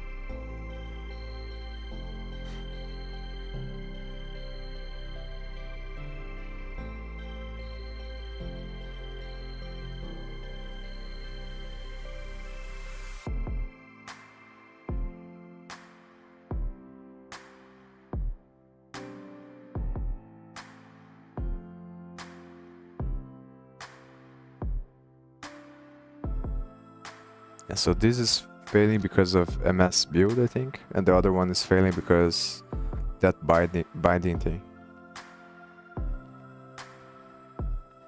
I think it has to do with something with the path and these two things, MSBuild and Python.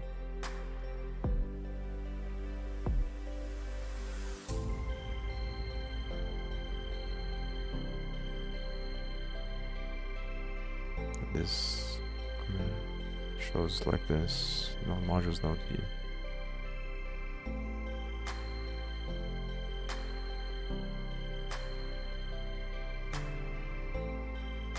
So this is failing because it doesn't find the building.gyp I think it's looking on the wrong folder. So it's not necessarily that this is a mistake. I think it's just because the way that I'm running there.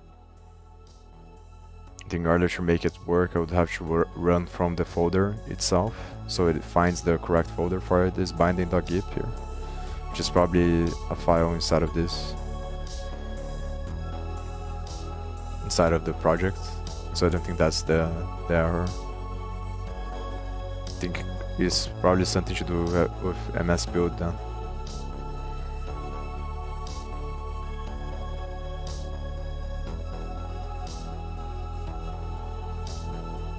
So binding.gyp.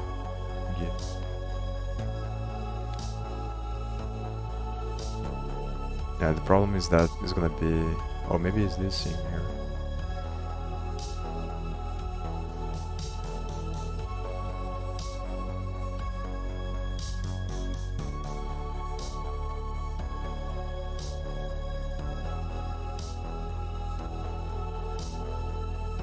I have to go to the bathroom.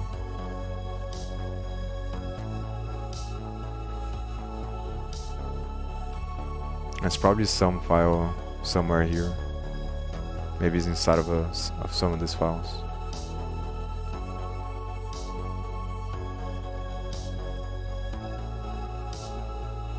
I'll be right back.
I'm gonna try to put the 40 hertz binaural bits.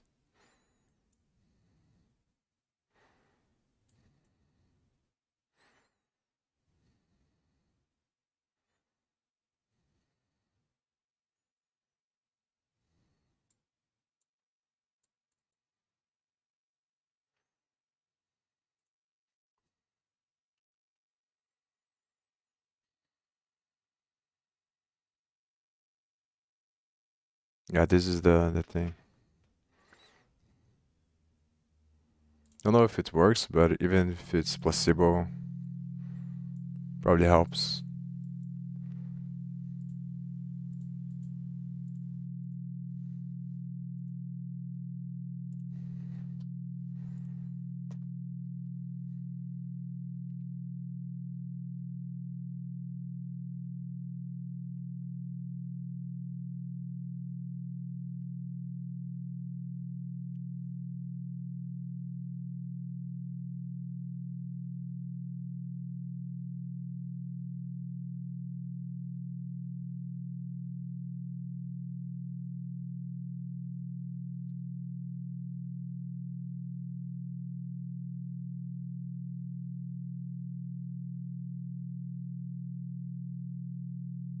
Or maybe I don't know what this does.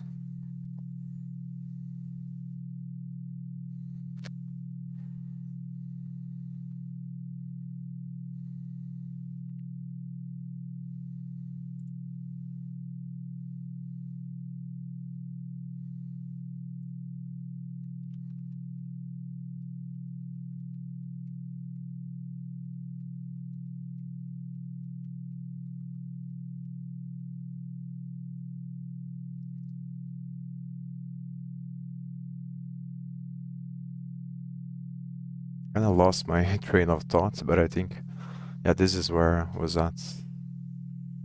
I'm trying to understand the commands should do here. So commands is the list of should do. And then commands is this thing here, is the should do dot shift. Yeah, that's what I was thinking about.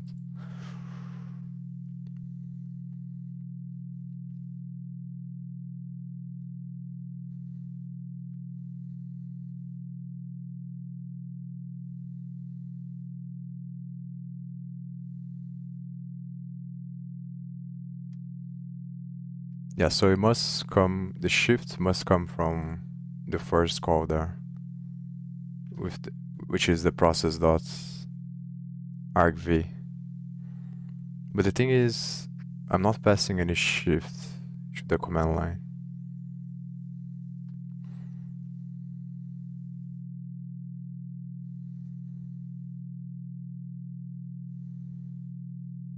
Yeah, but that's the challenging thing, because it might be coming from somewhere before that. So I pass the command, then the command activates something, and then that thing passes shift. But that doesn't make a lot of sense because it's running that file there.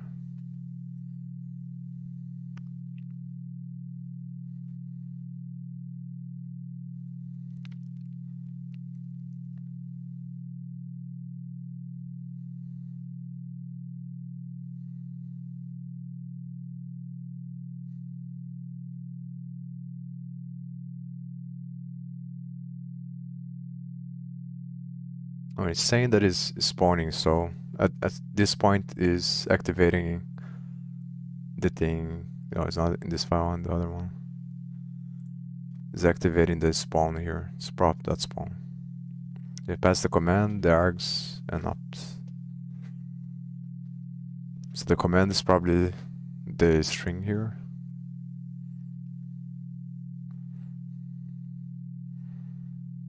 Yeah, spawn args. So this thing is the args.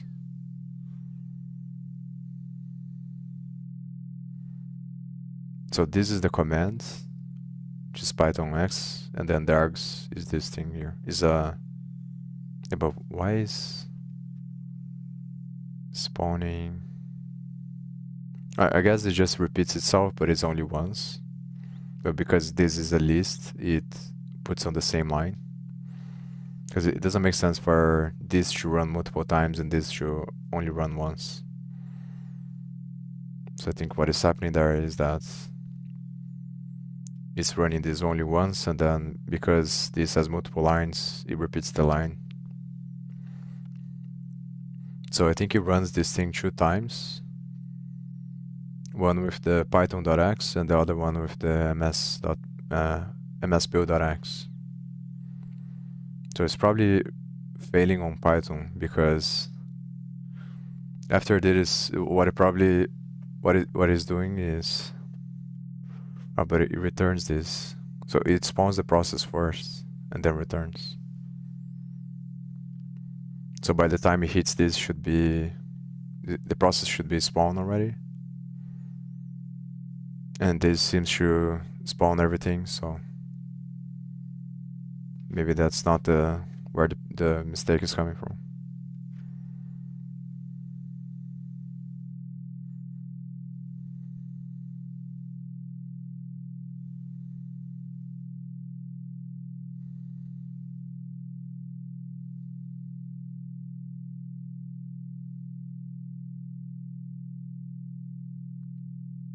I guess I can look for,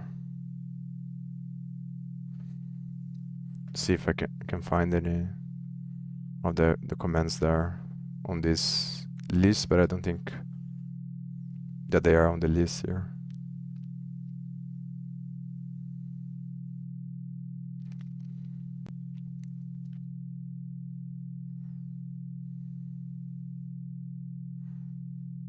Yeah, the thing is, if I can find this one as well, it's gonna help.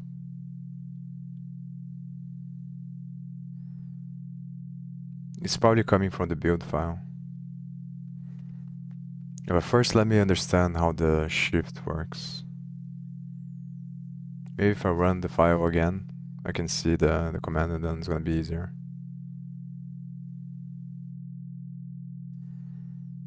This parse argv.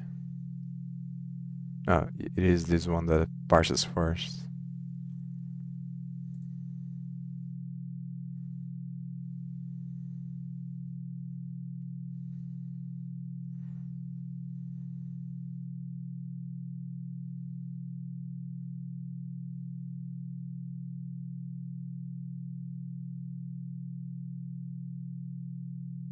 Yeah, and this is the list of commands that I'm passing.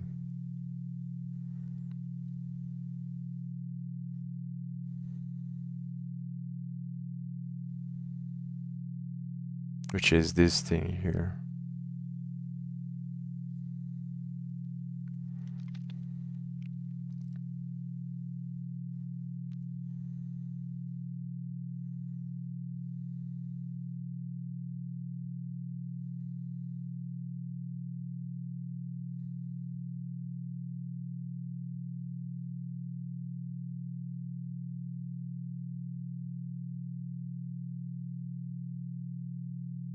So it is defined because it's running this one. The thing is, it's not passing any shift anywhere.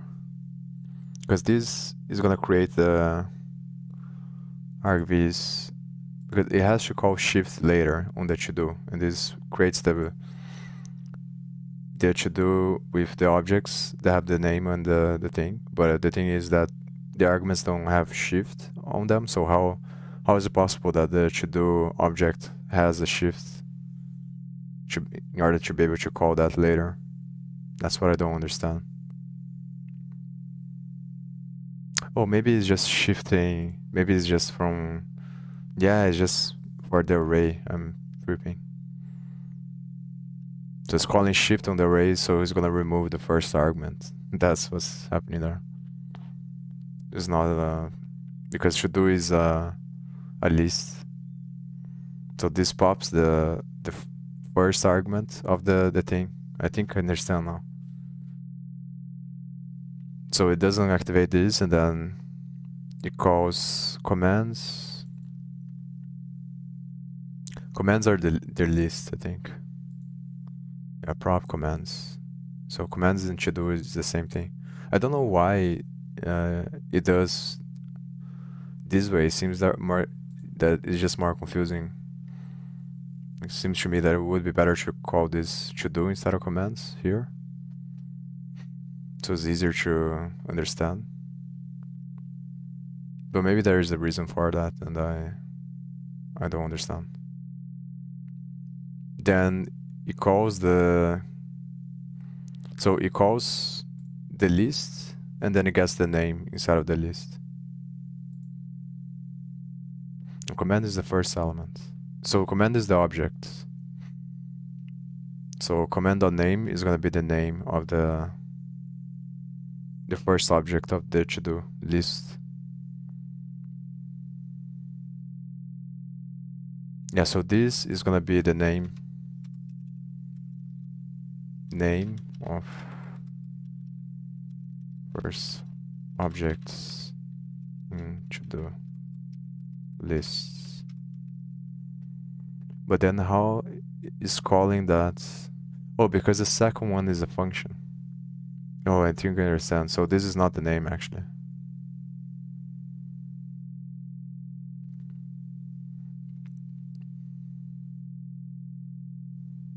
No, it gets the name from the first argument.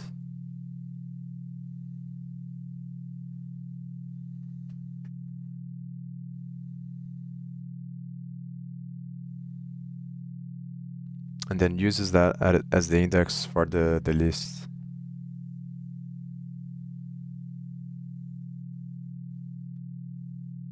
Which is probably a function. So this is a function call, maybe. It's hard to understand though.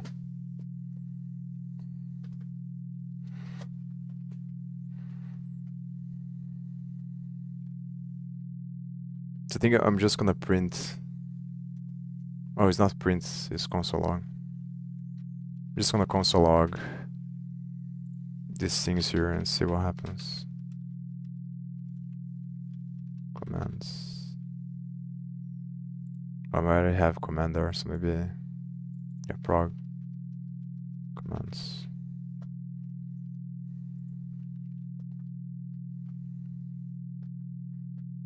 And I think this was the file that I ran before, yeah. So let me just run this.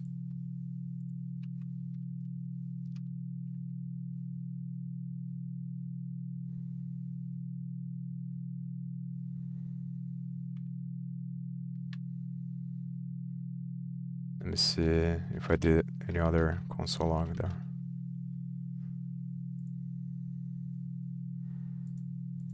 I think I did. Yeah, process.argv. So these are the commands that is running.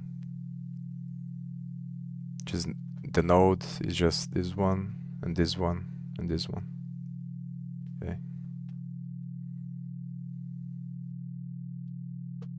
Then it says the version and the things are version and then these things here.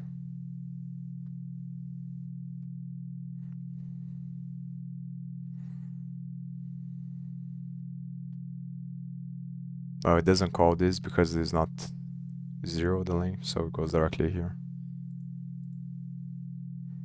And then this here. Oh, so the name is rebuild. Interesting. Why doesn't it get the other ones though?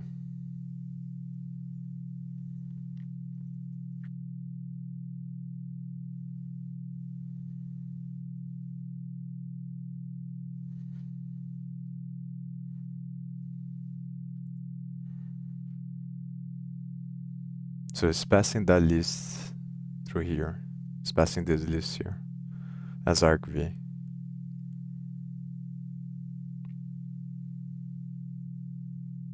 Also don't know what this is.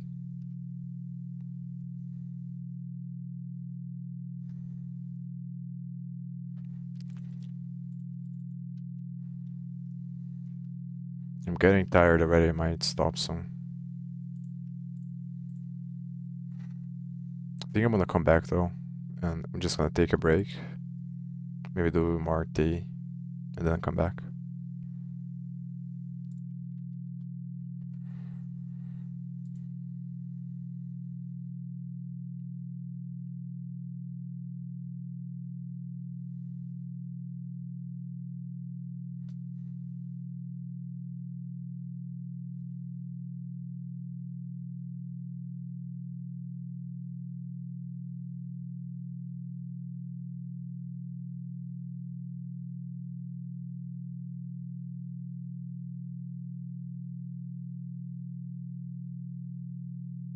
So this parses options there.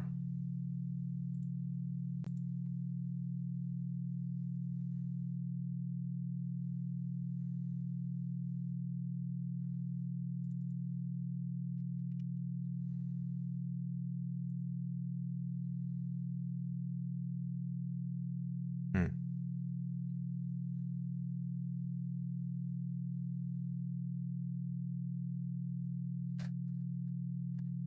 So I guess it's just creating different options for different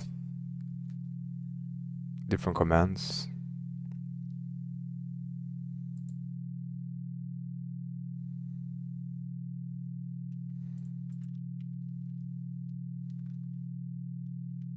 Creates the tuple, the arguments, and the options.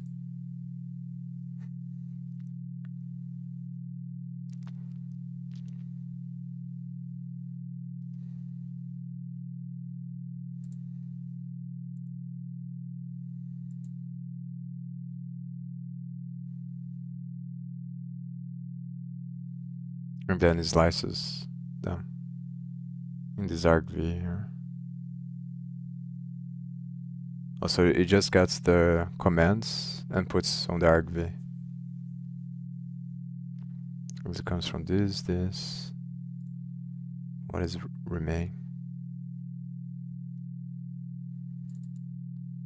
I don't know, but it's probably the list or something like that. It's not that important, I think.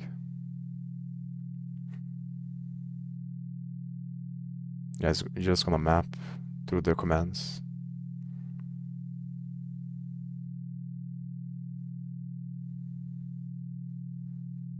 And then returns them.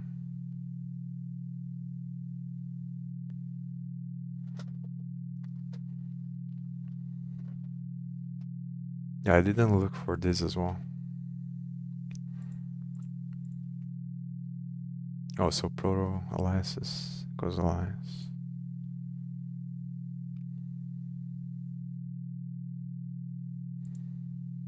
It's probably a caching or something like that. Yeah, cache.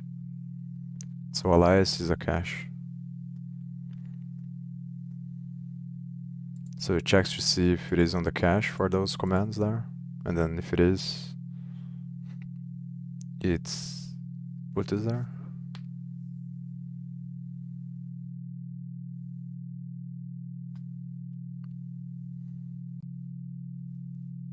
So if it has either of those flags, it adds the command there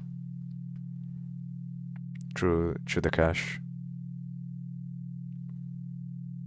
Otherwise, it just returns the command.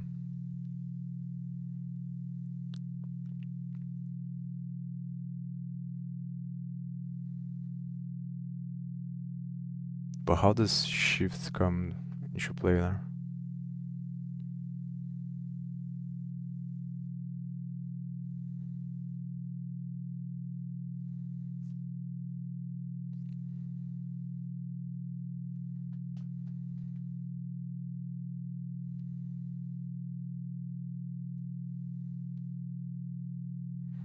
Again, these commands.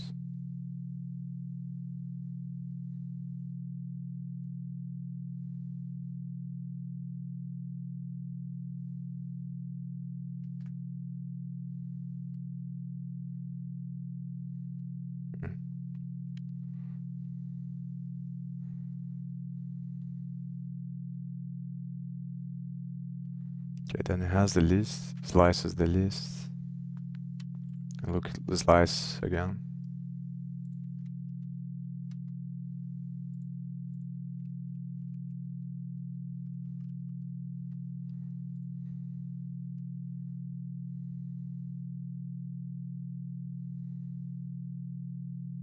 So it just creates a copy of the array.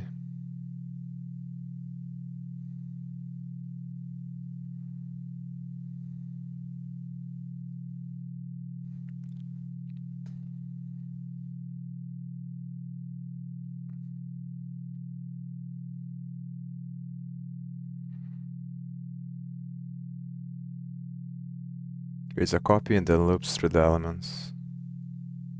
These commands. So it checks to see if it is on the command there.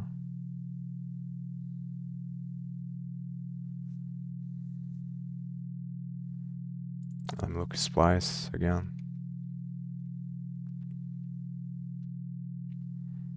But I guess it's gonna create the two different arrays from 0 to argv to the index of the argument. So it cuts the other elements.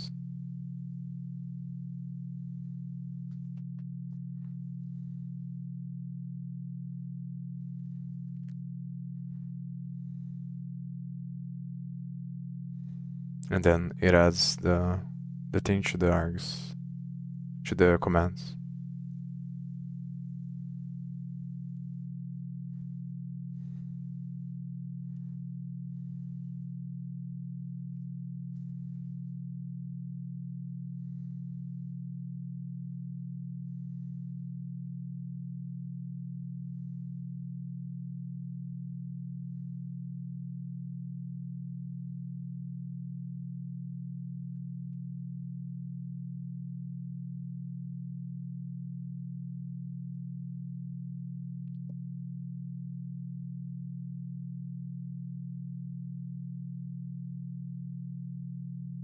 Okay, I think I got it now. So if it is in the commands, it just changes the first, removes the first one, makes this equals to this.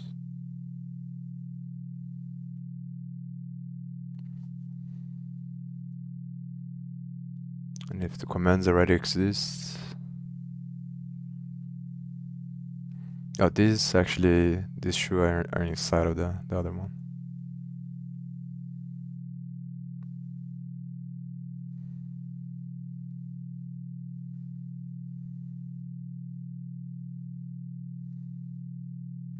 Yeah, so because it's going through each one, is removing one by one. If the argument is in the commands, which is not the case in the beginning,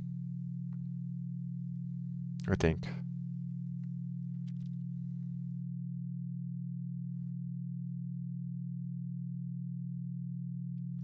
The first, it makes the commands equal to, so in the first one, it's not gonna have anything.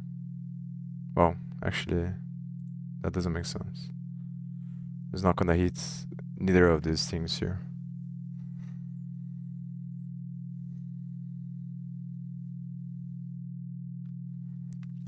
It's very confusing to understand. I understand the overall thing that is happening, but the specifics here, the details, is confusing. To picture in my mind what is happening, because I know that it's making the index and then the name and making it equal to the name. Eventually, it's going to be a list of these objects here. But to think about the whole flow of the thing is confusing. Yeah, so the ends.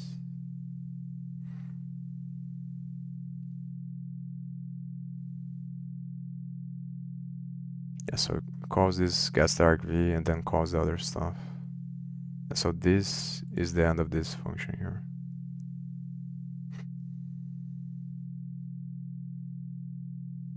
So it does this first to create the commands, and then if they are bigger than 0, it does this thing here. So it's gonna take one index. I don't understand the dot args though. What does this do?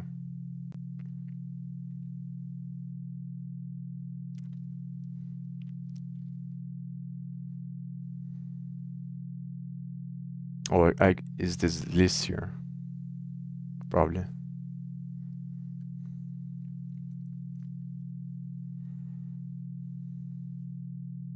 Yeah, that's very confusing. But I think I understand. I guess it creates the list, this list here equals to the argv splice 0. But it's just really confusing. I'm gonna have to spend more time thinking about that. But maybe it doesn't matter anyway, because it's not related to... I think as long as I understand the general thing that is happening there, it's not that relevant to understand all the details. Because I'm just trying to fix the issue, so... Yeah, but maybe I should, because I need to understand where does the shift... Oh no, the shifts I already understand. Because it comes, I was confusing the things. It's just removing the first element there. So this is what's happening here. Yeah, I think I was on this point here.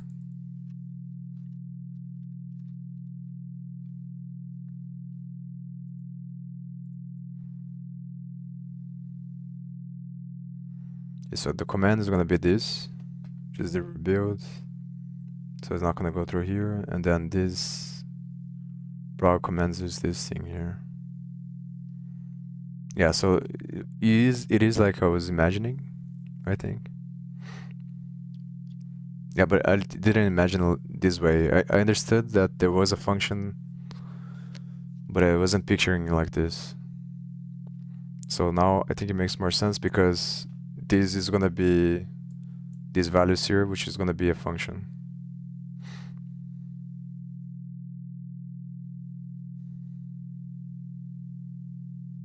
And this is gonna be rebuild. So this whole thing here is this thing here. So it calls this function here.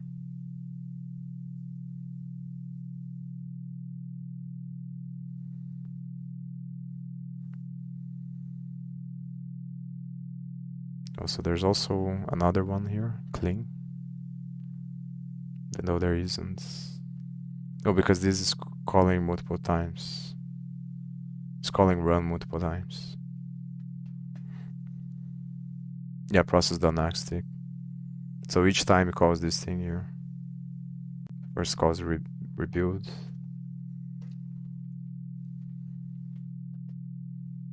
Then calls clean.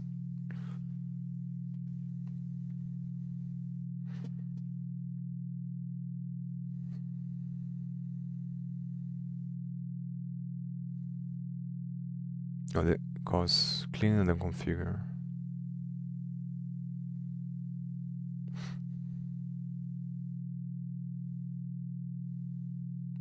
Yeah, so in none of the cases it's gonna be hitting this thing here. So it hits... Yeah, but it doesn't hit this thing either. Oh, okay, so you skip this and go directly into this.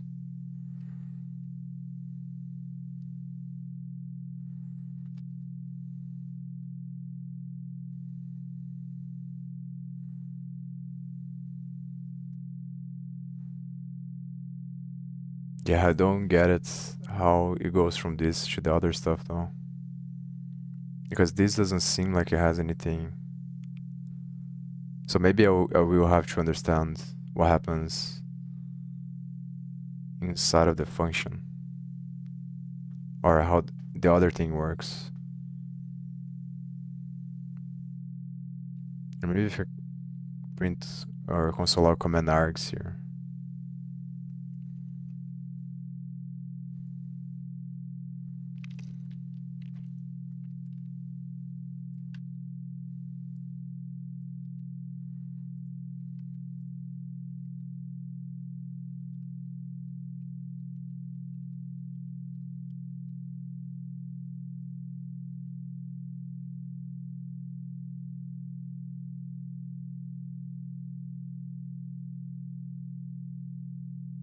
It doesn't look like it's... Yeah, it's not calling the function then.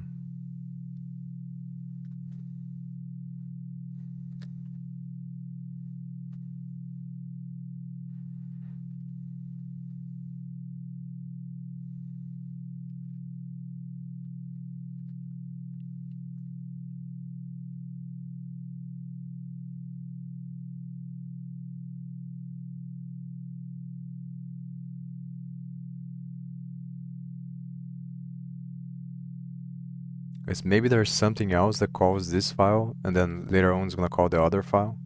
Because I don't see the bridge, the gap between this file and the other one. At what point does this gets called there?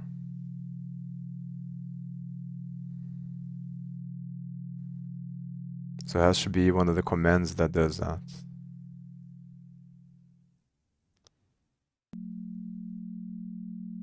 Build function. So I guess I have to understand how this works. To understand how what are the functions here. These anonymous functions.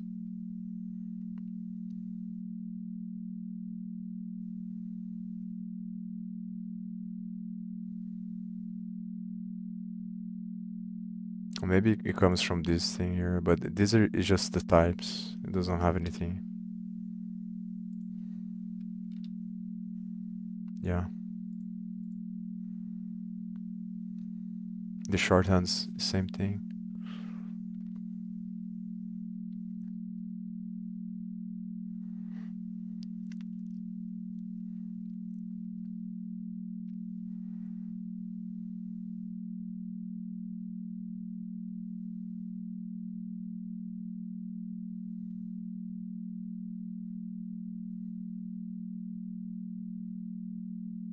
It has to be inside of the args here. So it has to be this thing. Yeah, but this is not a function.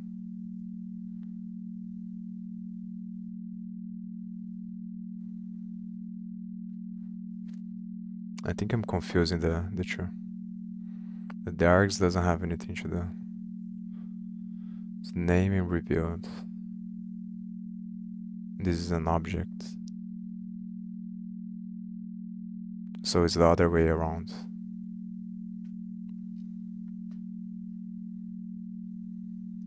Yeah, no, it is inside. I think the args get populated later, so each one of them has the function.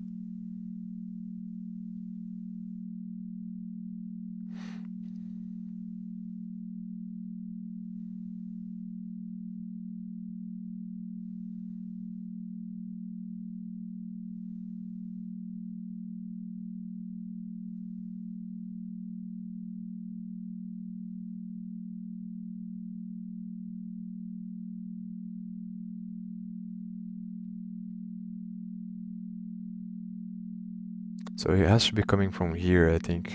This is the thing that spawns the Python. So it creates the commands and then gets to this point here, and then it triggers the... It's the only thing that I can think about. That makes sense.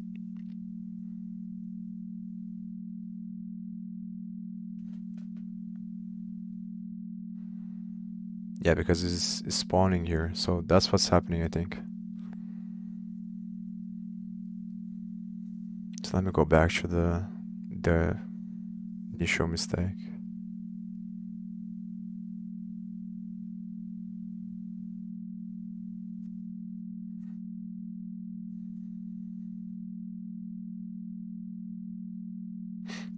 So this is clearly saying that it requires C++ 14, and I have the 17 version, I think.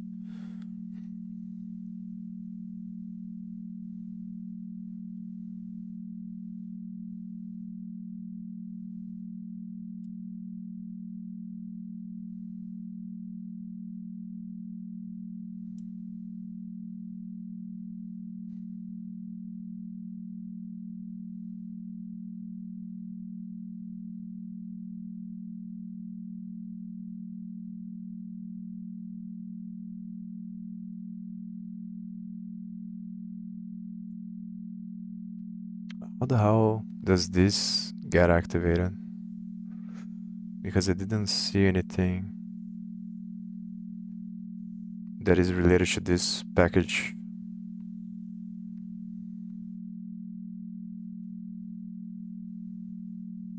It's probably the version of MSBuild that I have to do 14 instead of 17. The Visual Studio, I have to load the Visual Studio 14. Or whatever the version to make it work. I think that's the problem, but I think it's worth spending time because I want to understand how everything works.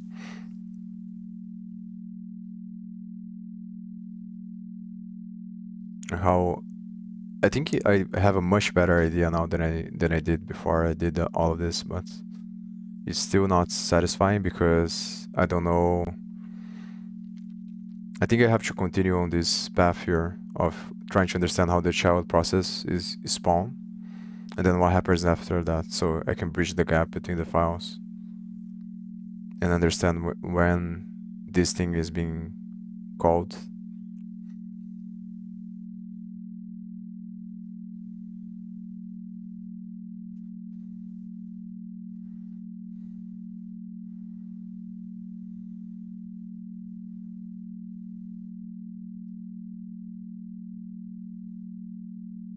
And I think it was on the other file that there was this error message here of stack.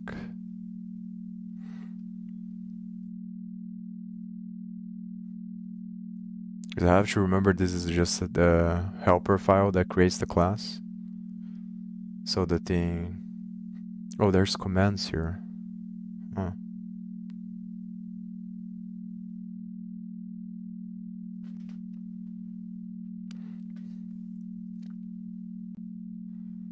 Oh yes, forgetting about this. Oh, so here is where it creates the function. So each commands has a function. Oh, I think I understand now. So it's creating the require for each thing. Require build, require clean, configure, rebuild, install. And they come from the same file. Oh, I think now it makes sense. So it's just calling, it's creating the bunch of requires here. I don't know why though. Probably because it uses this in the class to later on the other thing there to parse the arguments. That's why it's creating this way, in this way, and not just putting the requirements there one by one. I think I understand now, finally.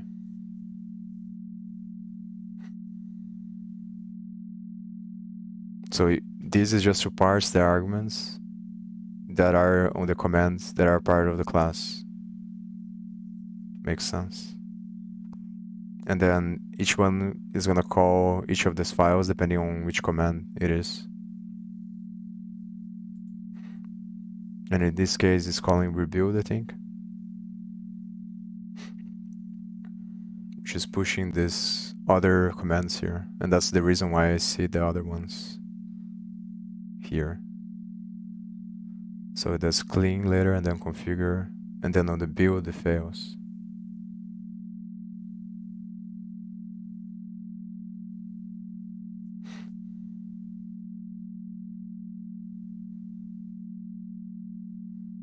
But maybe this is... Because the question is, how does it run though? Well, I think it has to do with the spawn there. So after it runs all this stuff here, because this calls the functions, which are the modules, I think. Which are these modules here. So it just calls the files, I think.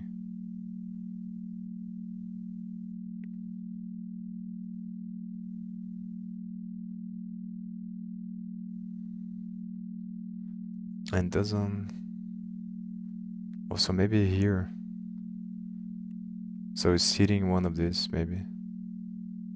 Yeah, on-caught exception. So he hits these ones as it's calling this function here. I think I understand now.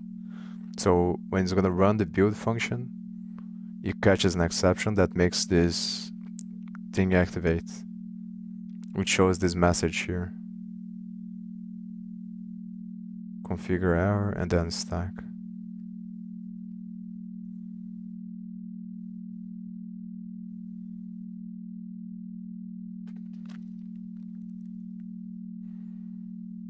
So where is the configure error? or here, maybe.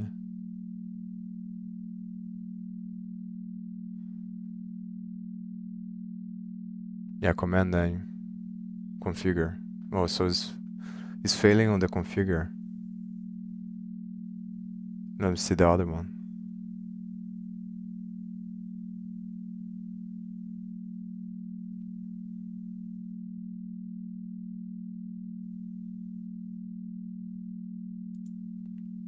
Yeah, this one doesn't show this name here. Goes directly into this, I think.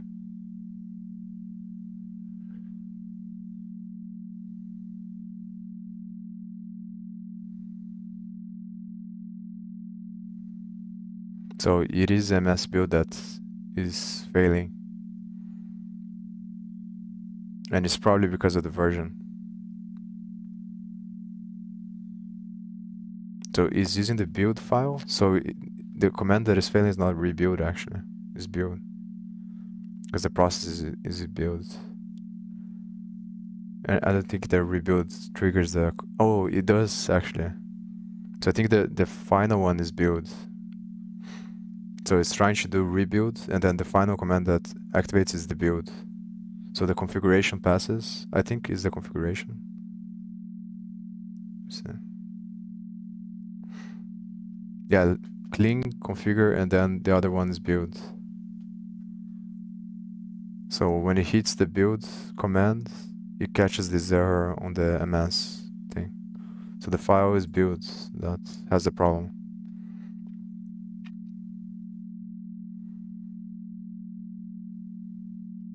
And there's the other thing here, CDW, that I saw somewhere here. Error message. So it's calling this as well. Oh, so here. So it hits this, then calls this, then calls this thing.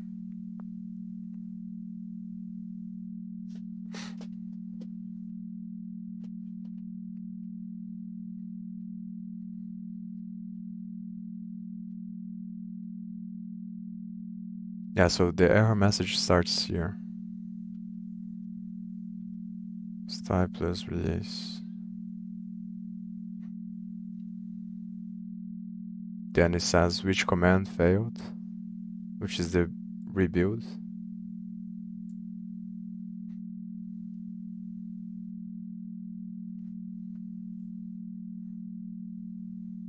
Yeah, calling node and then Node-Gyp, binary Node-Gyp.js, which is this file rebuild.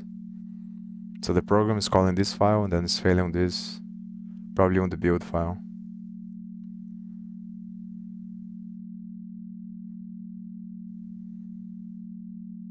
I don't know why it doesn't show the other ones though. Is Node version and Node-Gyp version.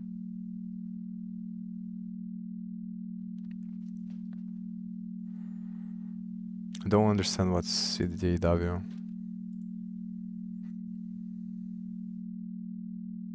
Let me search for a splice first.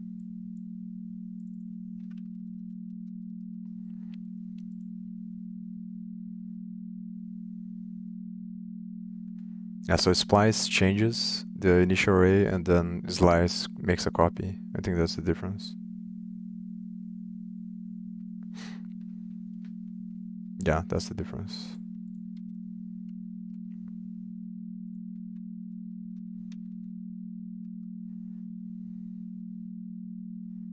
Current working directory.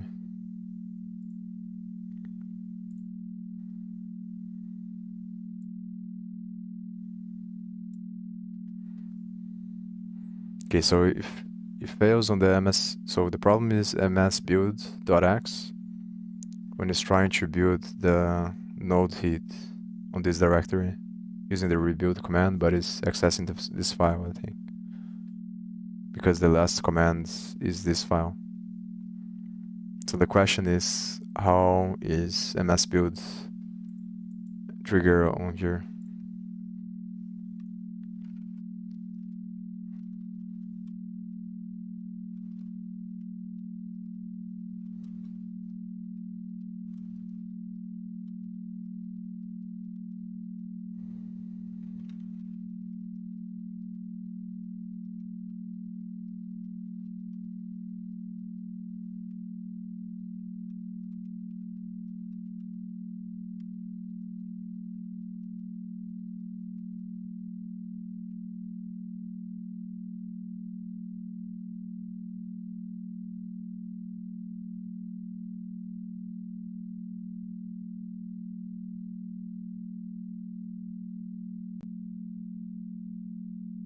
Yeah, here.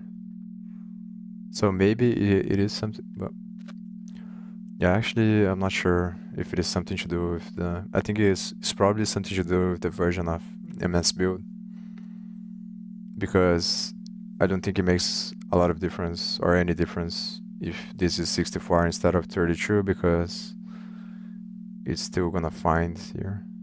It's still gonna call the correct one, so it doesn't matter that much. So the problem is probably something to do with MSBuild.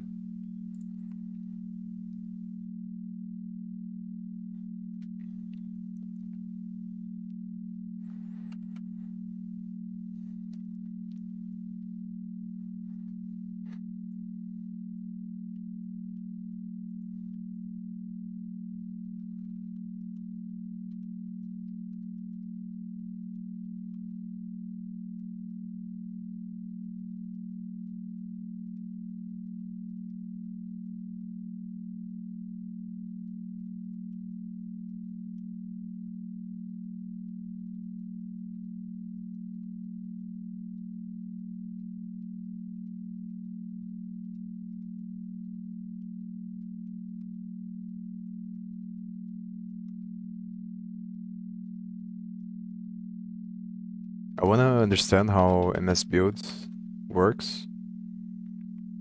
Search more about it, because I've seen a lot. I've seen it a lot. Both MSBuild.exe and CMake as well. They're both from Visual Studio. I think both are from Visual Studio, and I've seen them a lot on a lot of different packages. I think all the packages that use low-level functions or that use some kind of optimization use these files to build the projects. So I think it's very important. Not very important, but it's very good to understand how they work, because it will allow me to debug things faster in the future whenever I have a project either in Python or JavaScript that uses these things to manage. I'm gonna know what to look for, so it's gonna be easier. And I remember there's a lot of files, a lot of projects with CUDA, I think, or Python projects specifically that are for machine learning or things like that use these kinds of things, and it's usually really hard to debug them or to know what's wrong. So I think I'm gonna spend a lot of time studying this. Maybe not, but yeah. Because it's the trade-off thing I was talking about in the beginning, where it might just be worth to solve this thing and then continue to work on the project or work on studying this more. But yeah, I think I'm gonna take a break now, and I'm gonna probably come back today. Maybe not, but next time I think I'm gonna study this. If I don't study offstream, I'm going to study the how does this work? How does MSBuild works? I'm gonna try to finish to solve this, and then I'm gonna study MSBuild to understand. Probably gonna try to finish this first because they are connected, so it's gonna allow me to do both things at the same time. And then after that, I decide whether or not I will continue to study MSBuild more to understand how it works, or if I'm gonna continue to do the project that I was doing. Maybe it isn't the problem though. I think it is, but even after I solve this, it might still not work, the site, because I don't know for sure if that's the case or if it's something else with the package dependency of the React stuff that I'm using. So, but that I think is gonna be easier to solve if that's the case than it is, because then I just uninstall everything and then copy the dependencies from the other project that I have, and it's probably gonna work. But I think understanding this is the hardest one. So I'm gonna stop here, and then I'll probably come back today to continue to study this. So